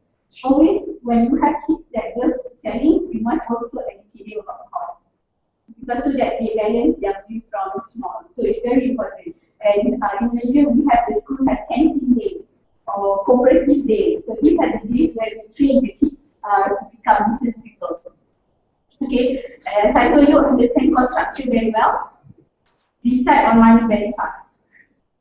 So my kids, when they go to the shop, I think your kids are also doing like that. My eldest is 14. So when they go anywhere and they start saying, oh, I need a handphone cover. I said, okay, how much is that? 10 ringgit. Then I told them, I said, you really need it?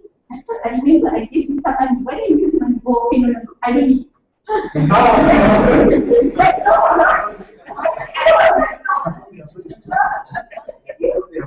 yeah, if it's my money, it's okay. Okay, I think it's their money, no. Telling you, oh, my money is different value. So these are the kind of things that do not discourage your children. You must understand that is entrepreneurship. And now, from now on, you know, wow, they are on track because they know how to value money. Okay. Okay, exercise 1. Basically, I need you to actually perhaps you don't know the entrepreneur in Malaysia. You might not know any of them. And this is an entrepreneur from overseas. But you might want to look at one entrepreneur from your country. Okay, just recall who about him, if you know about his history, who is he, what kind of family came up from, and try to remember that during the break, later after the break, we will interview at least few people to tell us a bit about the entrepreneur from your country. And then for an entrepreneur from overseas, perhaps you can, one of the famous ones is like Richard Branson, Donald Trump, Steve Jobs, the Facebook founder, but perhaps you can find somebody different. Okay, people that really struggle and start something small, like angel director, angel founder, biotech founder, people who really do hard business, with R&D. Okay, try to identify that and try to place in your mind how they started, what kind of character they have, and if you realize one of the turbulence to become an entrepreneur is that normally they don't have very stable marriage life. Because they are always on site under, and then there's always opportunity to see other women or see other men. One joke aside.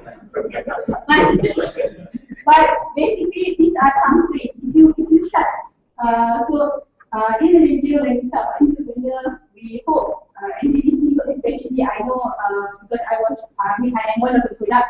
MTDC wants to see a more balanced individual to become entrepreneur. Somebody that is successful at home and also somebody who is successful in their business. So that will be a very challenging situation, especially for Muslim ladies. Because I can share with you that sometimes I have to move into plantation like 500 kilometers from any airport, and not on car road. These are in Borneo, in Indonesia especially, and when you reach the mess, the officer's mess, there's only you, the lady, and 2 maids. And these maids, the ladies, they went back to their home. So in one complex, you might have 30 males sleeping together with you in one house, not in one room. Okay? But as a Muslim lady, I have to enter my room. Okay, not only I have to lock my room, I also have to put a chair to the door to make sure the door cannot be open. How do you feel? And as a husband, how do you feel having to let your wife go into that kind of condition? Of course, I never tell you my okay. So this is the kind of challenge, especially I think when you have ladies or Muslim ladies, we are bounded by certain cultural and also religious rules. How do you promote entrepreneurialism in this kind of condition? So this is something that I always say to myself that 60% of them are women. I always tell them that the wife of the Prophet Muhammad, she herself is a venture capitalist. She invests in business. She owns businesses. So that means Muslim lady can own businesses, can invest. But she chose people to run her projects. So this is a good role model that we can follow. Just to give some lights. Okay, so this is a technology opportunity.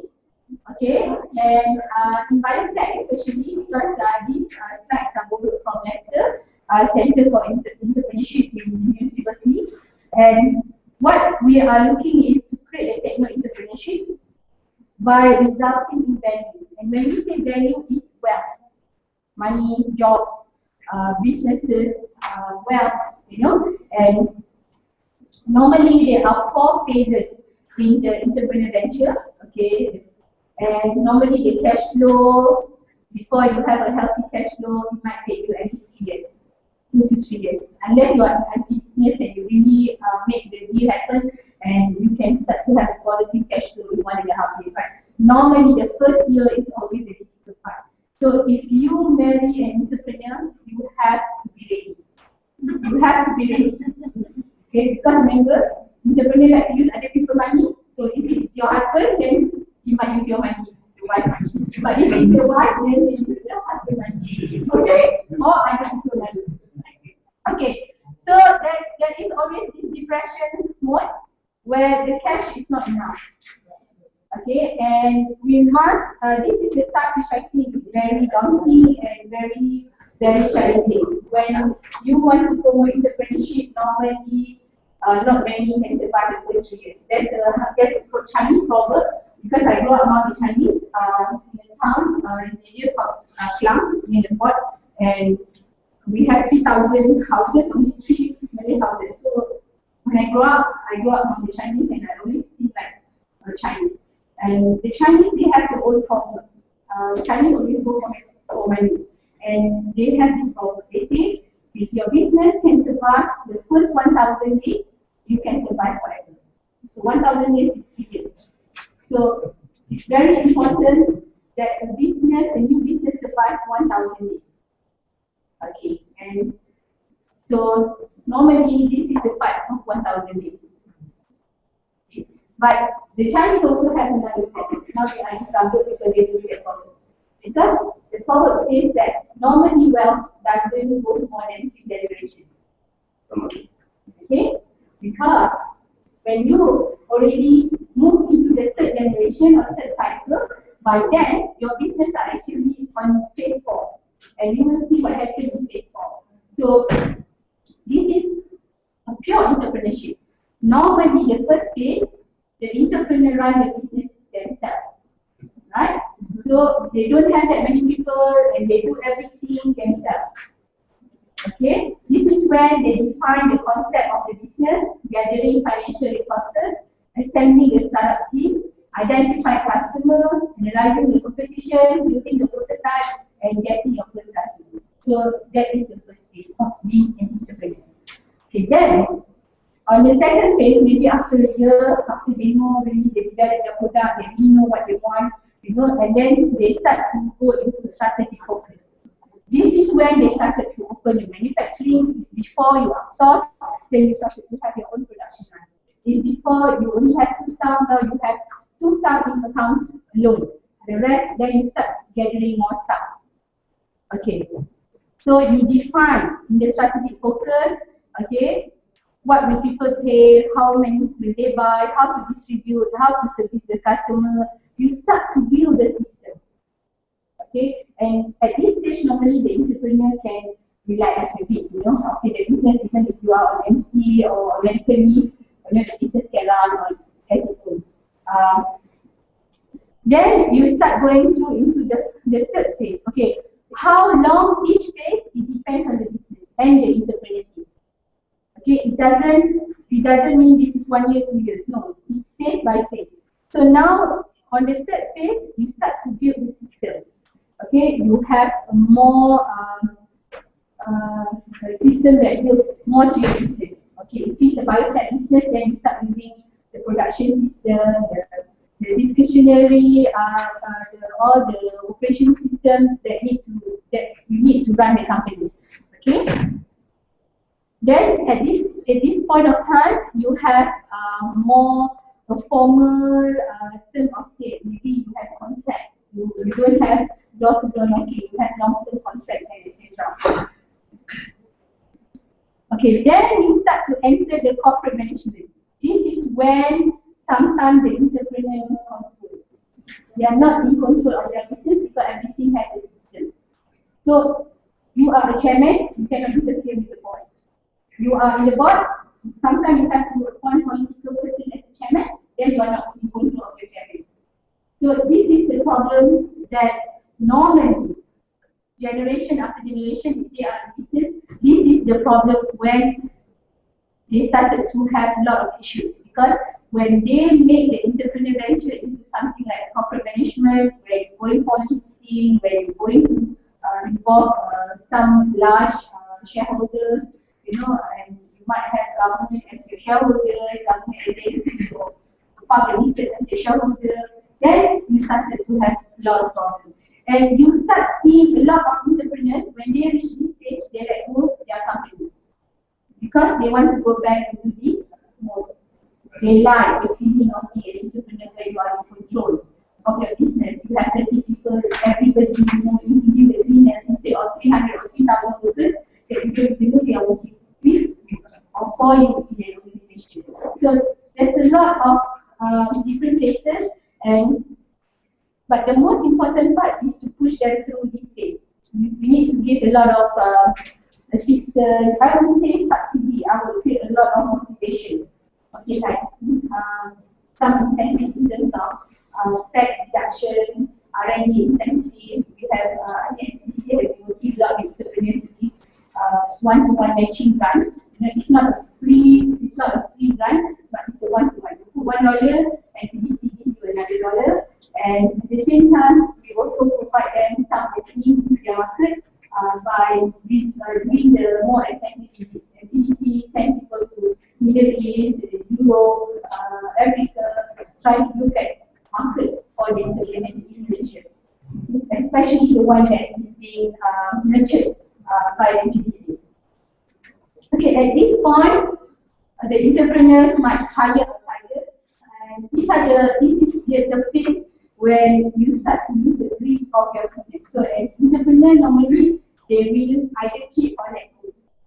So I have not gone through the fourth cycle. I would say now I'm in the fourth cycle, and I started to feel that, I started to feel like, okay, I don't know my staff, I only have 200 staff and I do not know them very well. I used to know people after their family members, their husband, their family, how many kids they have. Now I started to lose control. They are everywhere. They are in 14 different states, and I started to lose track who got married, who got kids. So I started to feel like I'm not in control. And we are actually hiring outsiders and hiring professionals, and we are looking at going for this to do some corporate restructuring.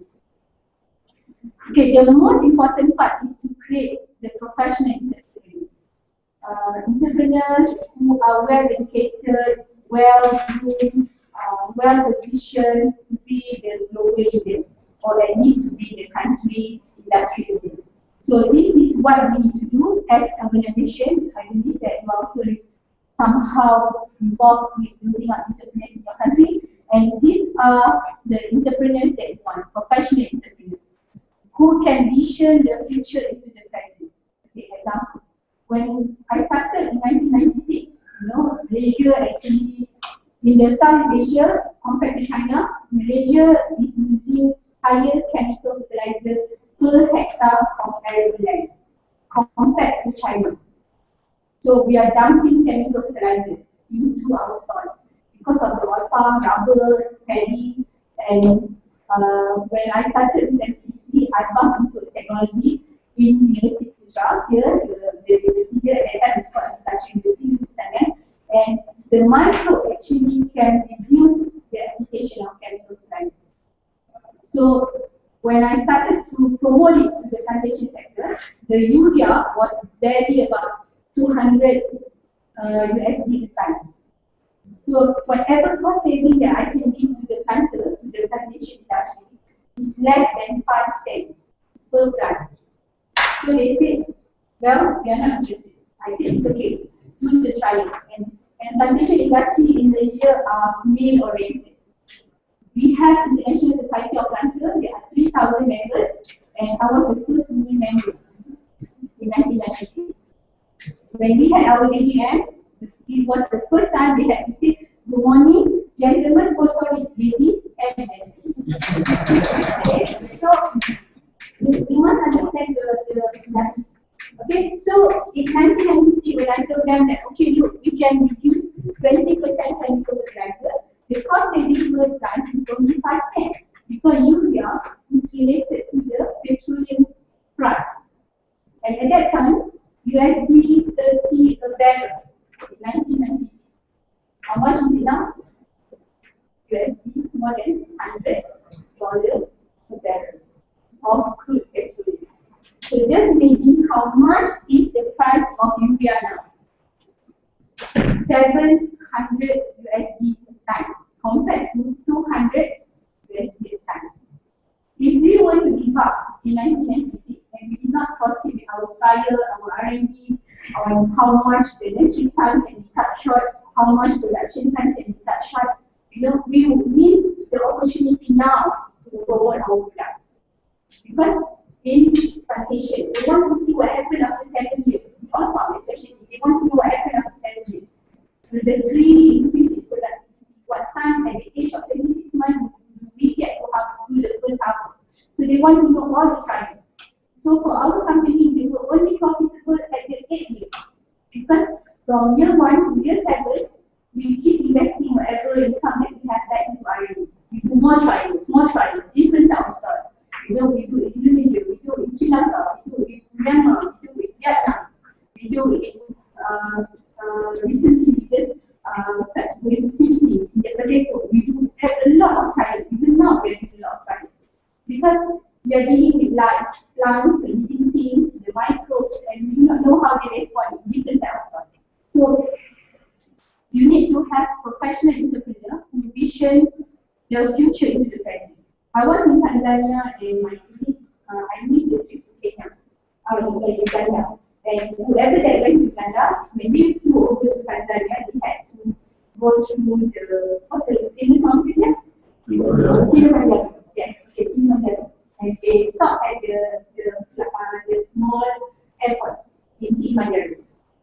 And then they also, and some of them, they were telling me about beautiful, okay, how the inner Africa is so beautiful, but I miss that. But one of the things that struck me when I started interviewing a lot of friends who came to the function was the problem of water hygiene in Lake Victoria.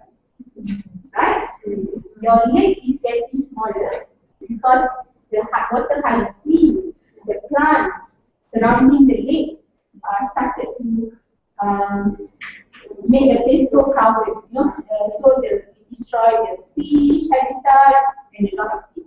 Okay, one of the projects that we are doing now, together with Danish Technology Institute, Denmark, they give us a grant, and we are the only company with 13 university and research institutes. It's a communal project, and we just started it in South Africa in Germany.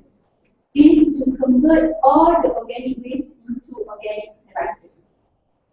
In Malaysia, we have already established 16 fertilizer plants, converting empty fruit bunches into organic fertilizer that can be exported to all the world.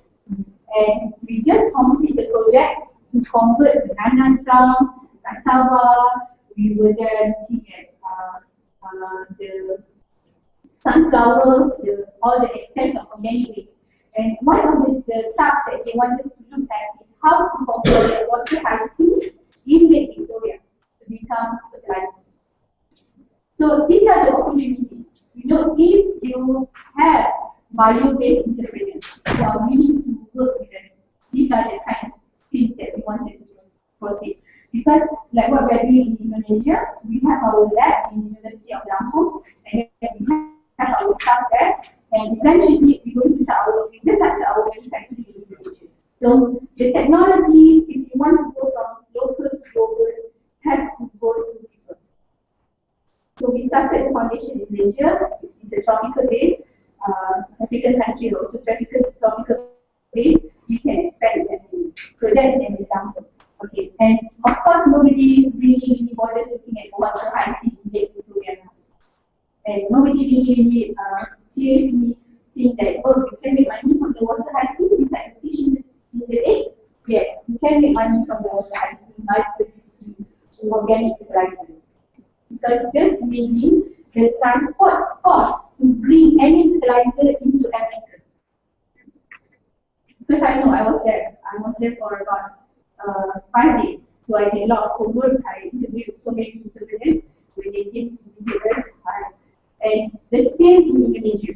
1 ton of urea, the cost to transport it 500 kilometers from any port in Kalimantan is 1 ton of urea cost.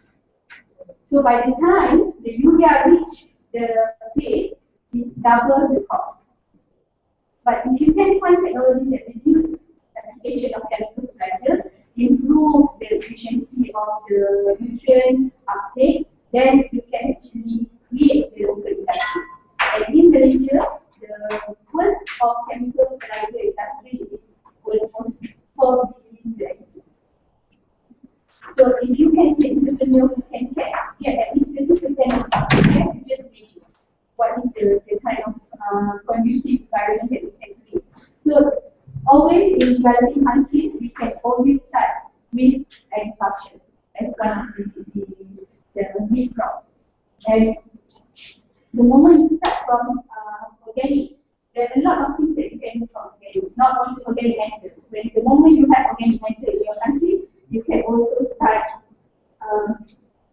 simple bricks, light brick industry, because all organic matters are cellulose, right? So you can create higher value-added technology, okay, by making bricks from cellulose. Okay, and at the same time, when you move it further, you can do CMC, okay, carbon film methyl ester, which are also used in medical. So you start it at one industry that creates the cash flow and the job and more money for everything, then you move on. I will show you what we have done. Yeah. Before I forget, now that you have touched on my area. Okay. Yeah, very okay. We recently I'm very interested in the organic material testing. Yes. And I hope this is the last time we talk about it. But 87% of organic soils from recent results as lithium in alloying carbon. Now we know the disease. Where do we get it? Okay, the organic. That is the problem. Now I want after this we just talk about tea because we were discussing it with my fellow Kenyan here. But there is no more tea. When we get up, we will have to talk about it a bit because it is when people ask me as a biologist what I think matters in the future, okay, I tell them the other things matters more than oil in the future. One is water, one is cellulose. Any cellulose from any kind or algae. Any cellulose. You can get cellulose from algae, you can also get cellulose from plants. Okay? Okay. So there are two things. If you want to start business in the future, you need to look into two things. One is water, how to get good water. Whether you are in mineral business, water desalination or whatever.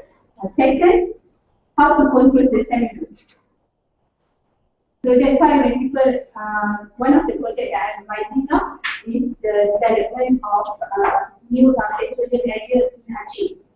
Because I work a lot with the region, and then the Aceh, as you know, already become an autonomous region. Okay, and then they just appoint the central government of Indonesia just appoint a guy who's going to take the autonomous region. And first they were in touch with me because they wanted to kill 40,000 hectares of overgrown rubber trees. So it's already 40 years, and they're just speaking how big the rubber trees are. And they wanted to look for investors, so I managed to get them to invest to clear the rubber trees. Okay, then they said, okay, they would like to, I tell them, I said, okay, how do you want to make money from Aceh? What is your future economic idea? And they said, okay, we want to develop oil because they have a lot of territory there and it's got green, they call it green field. Okay? And then I told them, I said, you might want to go into two new areas, water and also cellulose. How to control the cellulose? Because cellulose is going to be the building block to so many things. Food, new resources. I will show you one example that we will show you later. And then second is that even bricks, like building material, MDF, this table is a compressed fiber, it's cellulose. So everything that you see, even there will be a time when you will have advanced material from cellulose. Cellulose is ethanol from cellulose. Right? Brazil create the ethanol from the sugarcane maggots. It's a cellulose. Okay, water. is a lot of who are here chemists. I want to sound that I'm a good chemist. Okay, who are chemists? Let me ask you, what is the formula of what? Hydrocarbon. Any formula?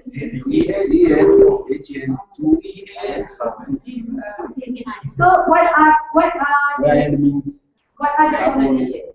C carbon, H hydrogen, N nitrogen, O oxygen, and sulfur, and phosphorus. Okay, phosphorus might be difficult because it's limited availability. What if I tell you there is a technology where you combine water, 1 liter water plus 1 liter diesel, you get 2 liter diesel. Will you believe me? No, I wouldn't. These are magicians. That's that. 1 liter diesel plus 1 liter water, you get 2 liter diesel.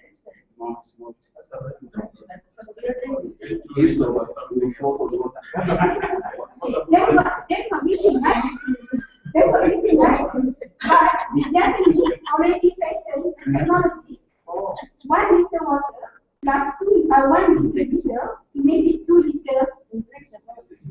You break the bond, the carboxyl. You break because water is PH2O. Then nitrogen you get from the air. Sulfur you get from the factory.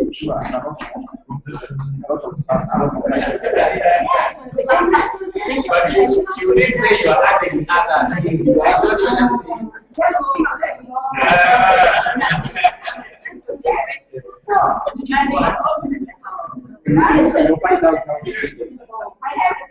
I have the data.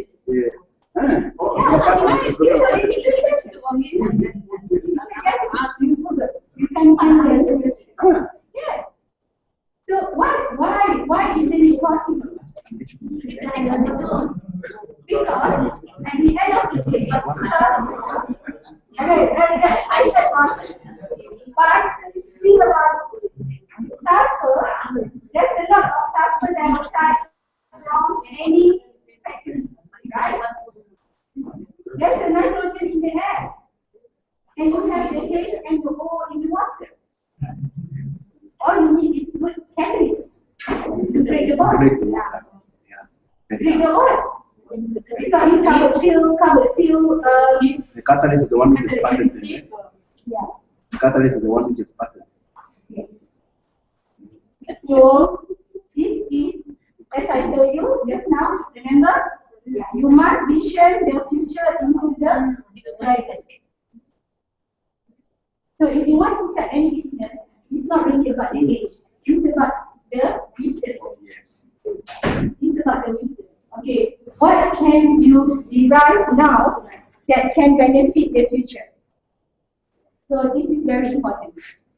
So I'm actually now on some sort of sabbatical leave from my IIT, and I decided to take leave for 5 months, and I'm actually studying the bioenergy and biomass energy, renewable energy, because my husband is a biochemist and he left Thermo Fisher, he's a MD for Malaysia for US company, and he left and he wanted to move into renewable energy. And he's using our network implementation to go into biogas, where you are actually doing methane trap. I will show you later how you actually trap the methane generated in the oil palm industry to go to convert that into power or biogas upgrading. So, as a professional entrepreneur, you need to move into different zones. Okay, you started to collaborate and you started to compete. But I always tell everyone that actually at the end of the day, you must know your enemy. So it's always good to compete and collaborate. So we call it. So you must do both. You must collaborate with your enemy on some level, and at the same time you also proceed with healthy competition. Okay. Okay, entrepreneur and networking. Okay, these are very important. That's why we are here. We are networking, exchange ideas, listen to three stories, but three stories have their own give you good thinking. You know, you never imagine when they told me their paper, the company wanted to established their factory here in Malaysia. And in Malaysia, we have a Petroleum Act 1971, where all the petroleum from Malaysia is actually under Petronas. It's one of the most richest company in Malaysia. Okay, but I'm not working on, none of my relatives are working with them, so I can talk about them. So, but any industry that actually gives some kind of threat to the petroleum industry is being monitored. So the Japanese party wanted to invest in Malaysia to build this factory. That's how we know what it's 1 liter water. Malaysia is surrounded by water. You know, we have rain, heavy rain, good source of water, plus 1 liter. And so it was rejected. So now the company is looking to where do you think the next country that they can move to?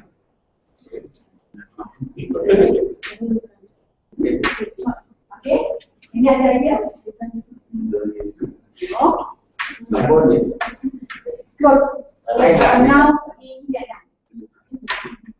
Okay? Because it's so difficult to get diesel in Vietnam. And Vietnam has their own grade. It's called TCBN. TCBN 40, where the diesel is low sulfur. So, and normally because of their relationship with Russia, so they actually got their diesel from Russia. It's called TCBN, their own standard. So when the Japanese came to Malaysia, and Malaysia we are rich in oil, and we are not interested to have any industry that is our petroleum, so they already moved to Vietnam.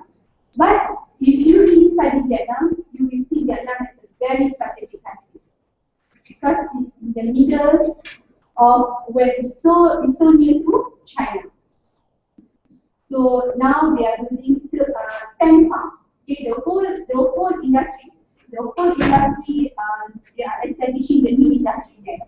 So these are the kind of example how technology, you need to find suitors, you need to find people who can support you. So, and these are how they see in the global area.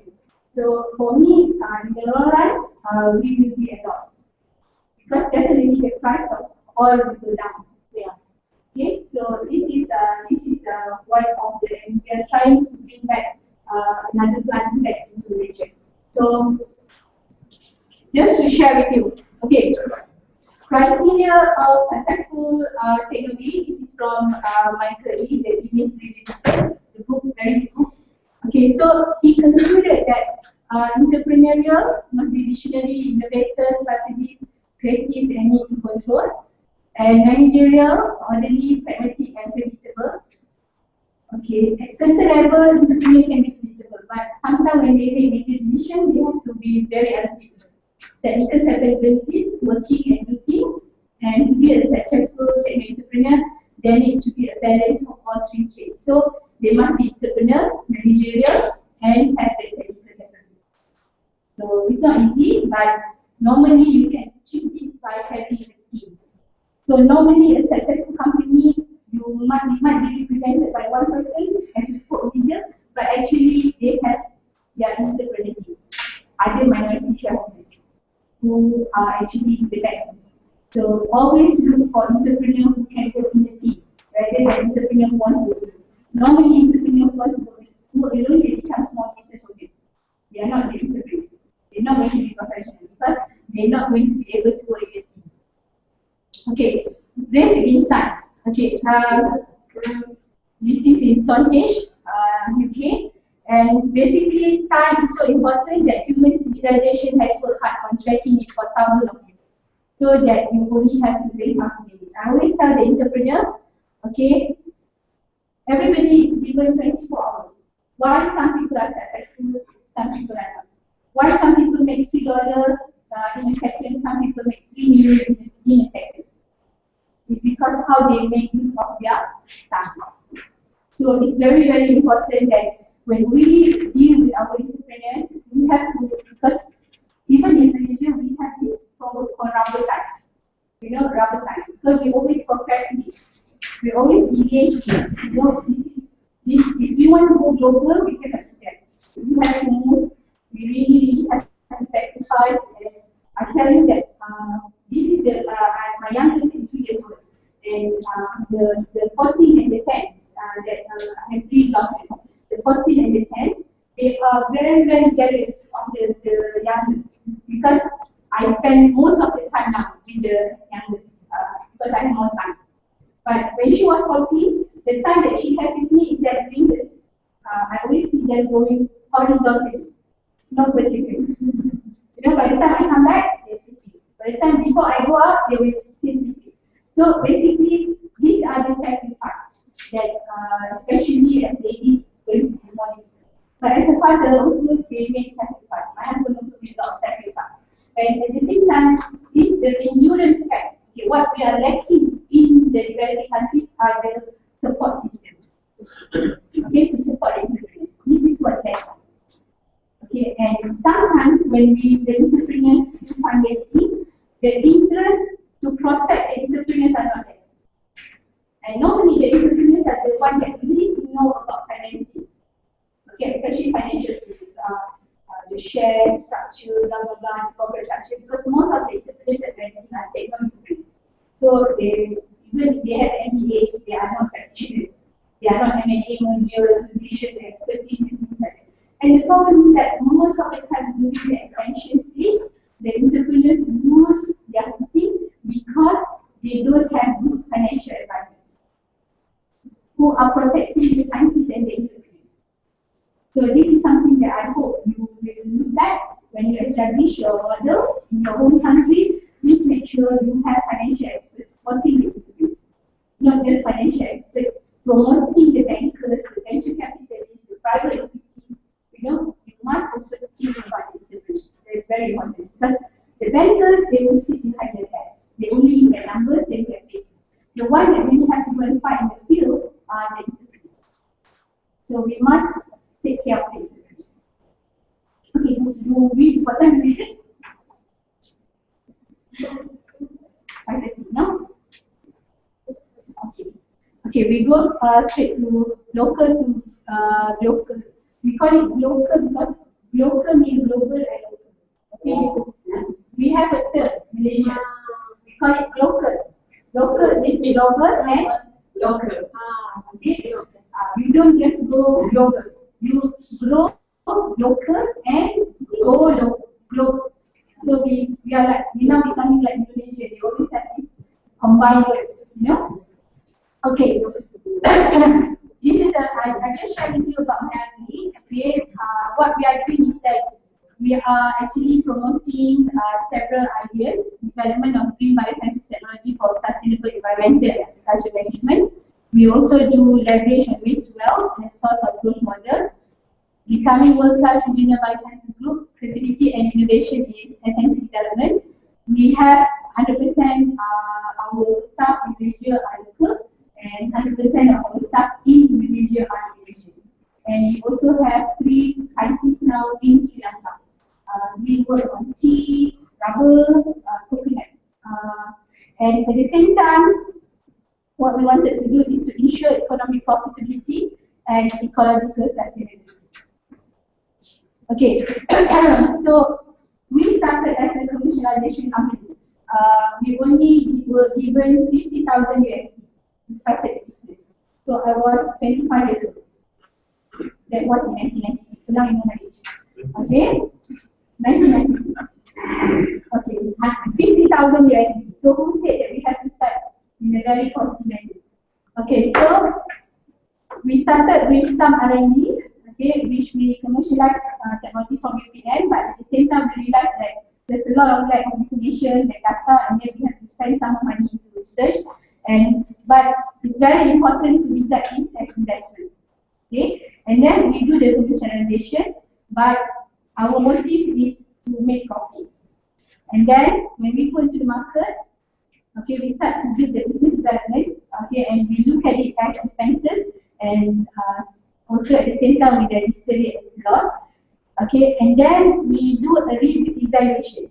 Is it an evolution or is it a revolution? Okay, evolution as an example is from a black TV to color TV. Okay, so you progress, you upgrade your technology. Okay, but in our case, sometimes we had to evolve. Okay, so we do a revolution. From radio, change to television. from a simple theory, simple editing sound, now we edit sound and also show the picture. So it's a revolution, change of platform technology. So these are some of the things that we went through. Okay, and our success factor, I would say that it has to be financial, knowledge, and human factor. And then at the same time, you also have to look at the market sector. Normally, when you do commercialization, there is no ready market. You have to create a market. So there is no ready market. Okay, the 10 minutes we Okay. no, the day about the Oh, okay. Okay. Okay, so I'm going to just show you a bit. Okay, now we need to move very fast. Okay, so this is what we are doing. We basically develop microbiome-based technology. You can have the slide later. Okay, so we identify all the microbes and then we develop the product. So from the microbes, we identify them into biofertilizer, biopesticide, bioremediation. Then we create the product. Okay, this is going to be very fast because mostly are pictures. Okay, so I show you what we did. Okay, in Malaysia, we have almost 300 over oil palming. Okay, and then from the oil palming, we have the carbon dioxide, sulfur dioxide. We also have the palm oil effluent. We have the decanter, we have the shell, we have the fruit fiber, we have the boiler ash, and we also have the empty bunches. So from one area, you can develop so many products. Because we already have all the microbiome tools that we developed, now we move to the second phase. So we launched a program up to 2020.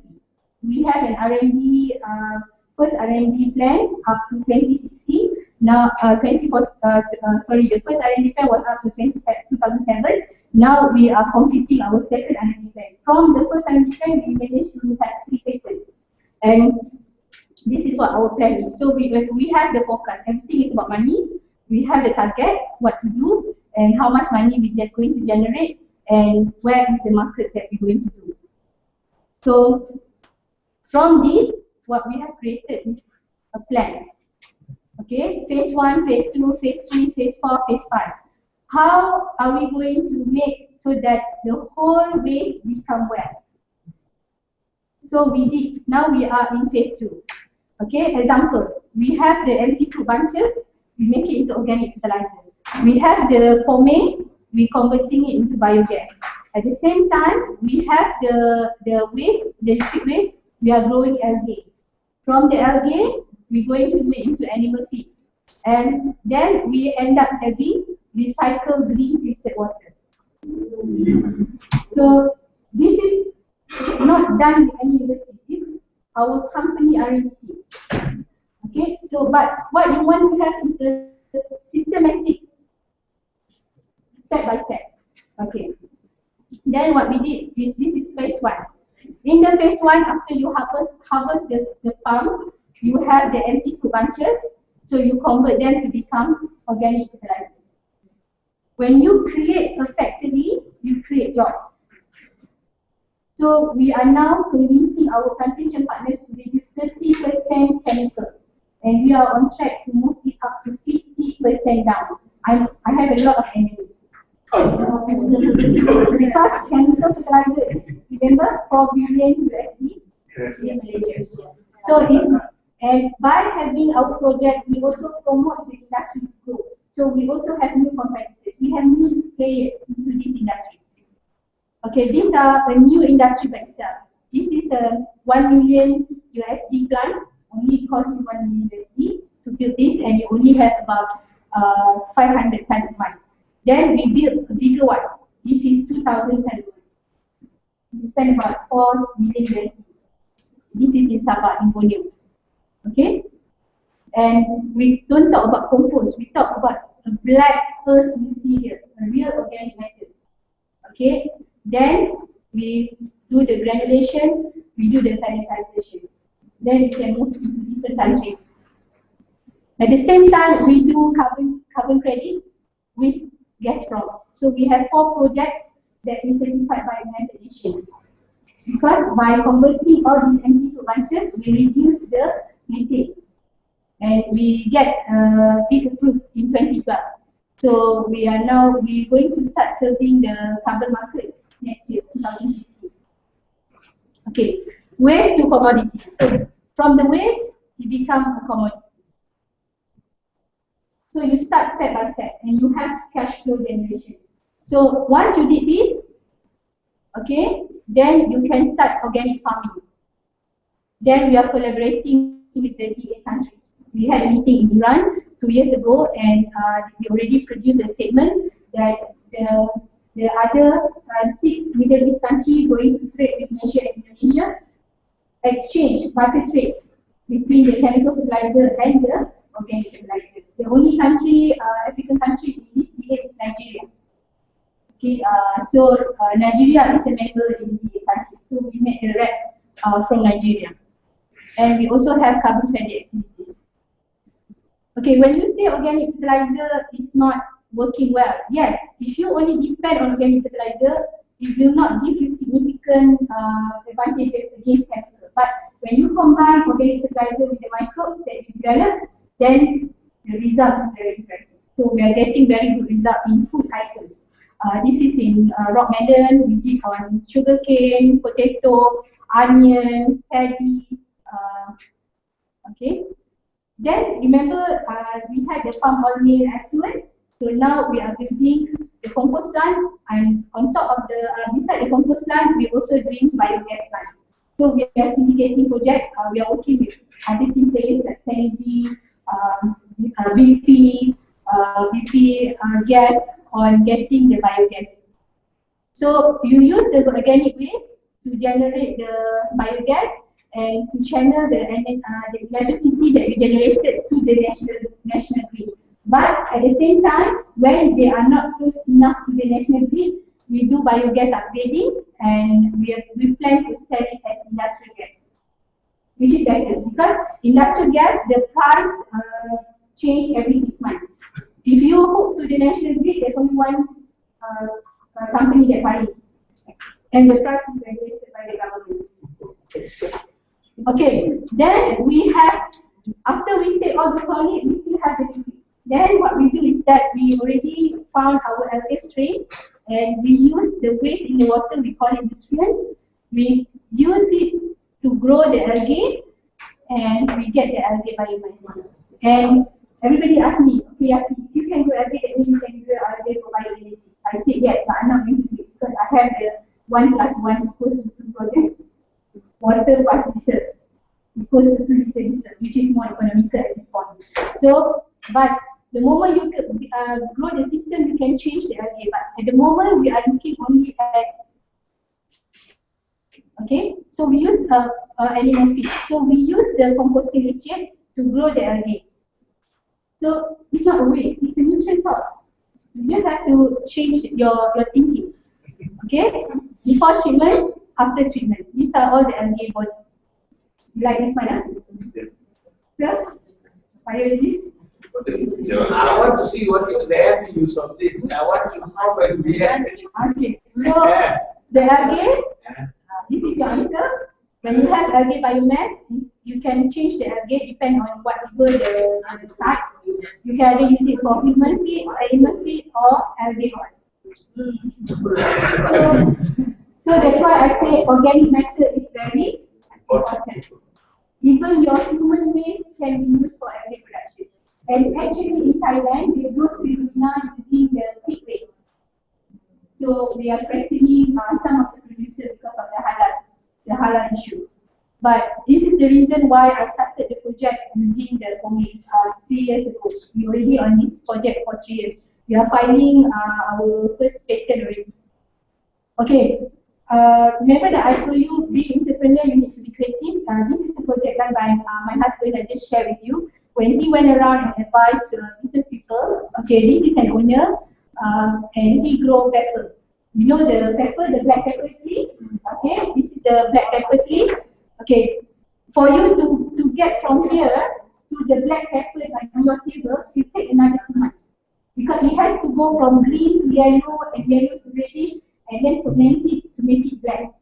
Okay, so it will take a lot of cost. So what my husband did is that he he matched the plantation owner with another entrepreneur. Okay, and from after 2 months, when they got this for 2 months, then they converted into paste, green pepper paste with vitamin E. So it's under bias, and now it's marketed in Korea, Tesco, UK, and he saved the farmer 2 months, and he gets the income faster. So this is what I The said. taste. The taste is good. Useful. Yes. It's used for your steak. I mean the same quality. Yes. But, pardon? The picture. Oh, the video. Oh, no. It is very nice. Yes. The nutrition value is better because it's not fermented, it's not dry. Okay, because when you dry your black pepper, okay, you are competing with your whole year. Okay, when you are a farmer making pepper and then you sell black pepper, you are competing with the whole world. Like if you set up, there are only few manufacturers. Okay, and this is the one that is with no preservative. They use vitamin E. Yes. Okay, so this is the kind of, I said that how to entrepreneurs should talk, why you should do networking. Okay, then we have them to do the product development. Okay, this is an example of MTCP symbiosis project. I really like the entrepreneur, the young entrepreneur. Okay, normally after we peel the pineapple, we take away the skin and the core, right? Only leave the fruit. Okay, but what happens is that he made use of all the waste, even the skin and the core, and he changed it into fiber, pineapple fiber. Who is that? This is an entrepreneur now nurtured by MTDC. Okay, so now he already signed with one of the flour manufacturer, okay, to incorporate his fiber into the cooking flour. So they sell the flour high fiber flour. Who cares where it comes from? Okay, actually it comes from pineapple base. But you process it. Yes. So in Philippines they even change this into clothes, into shirts. Yeah. So they are also very advanced. Okay. So in conclusion, as an entrepreneur, as a technical entrepreneur, you need to identify the need, conceptualize the solution, demonstrate a prototype, develop a rollout plan, and get funding. Market the product using correct channels and packaging, understand the changing climate and adjust for it, develop a strong relationship with customers, give customers solutions that solve the real problem. Yes? Do not do something that people don't care or don't want to buy from you. Okay? If so, you need to create the markets, like what Apple did. Before Apple launched any phone, people are queuing up, camping outside their shop. Why? Because they create the clan. Apple clan. I'm not an Apple clan. I like Samsung. I'm a Samsung clan. So, but the belonging, belonging to a brand is actually a creation of market. So before you can drink boiled water, but now you insist you must have minerals. The moment you have mineral water, you insist you must have Evian. For some people, they just want the brand. They want the Mount Care bread, or they want the Evian bread. They don't want the normal spring water bread. So these are creation of market. How do you create market for your product? Okay. So a successful venture is not about the egg. It's about the system to continue producing the content. So remember that. So with that, I thank you, and let's be happy. So I'm on time.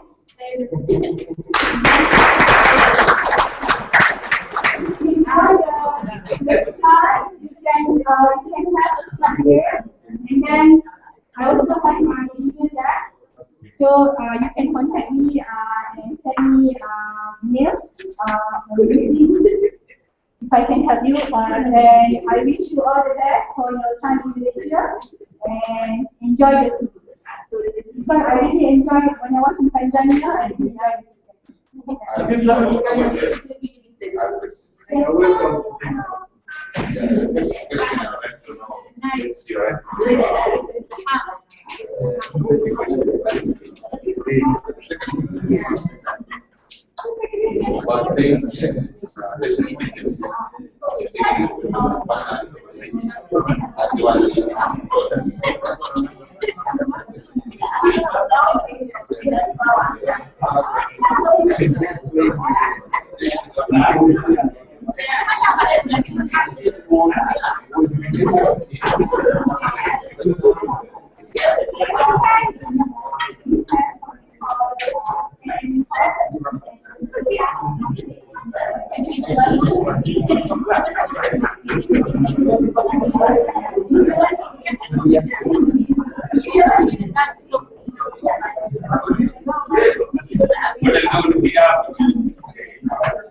But things Oh, yeah.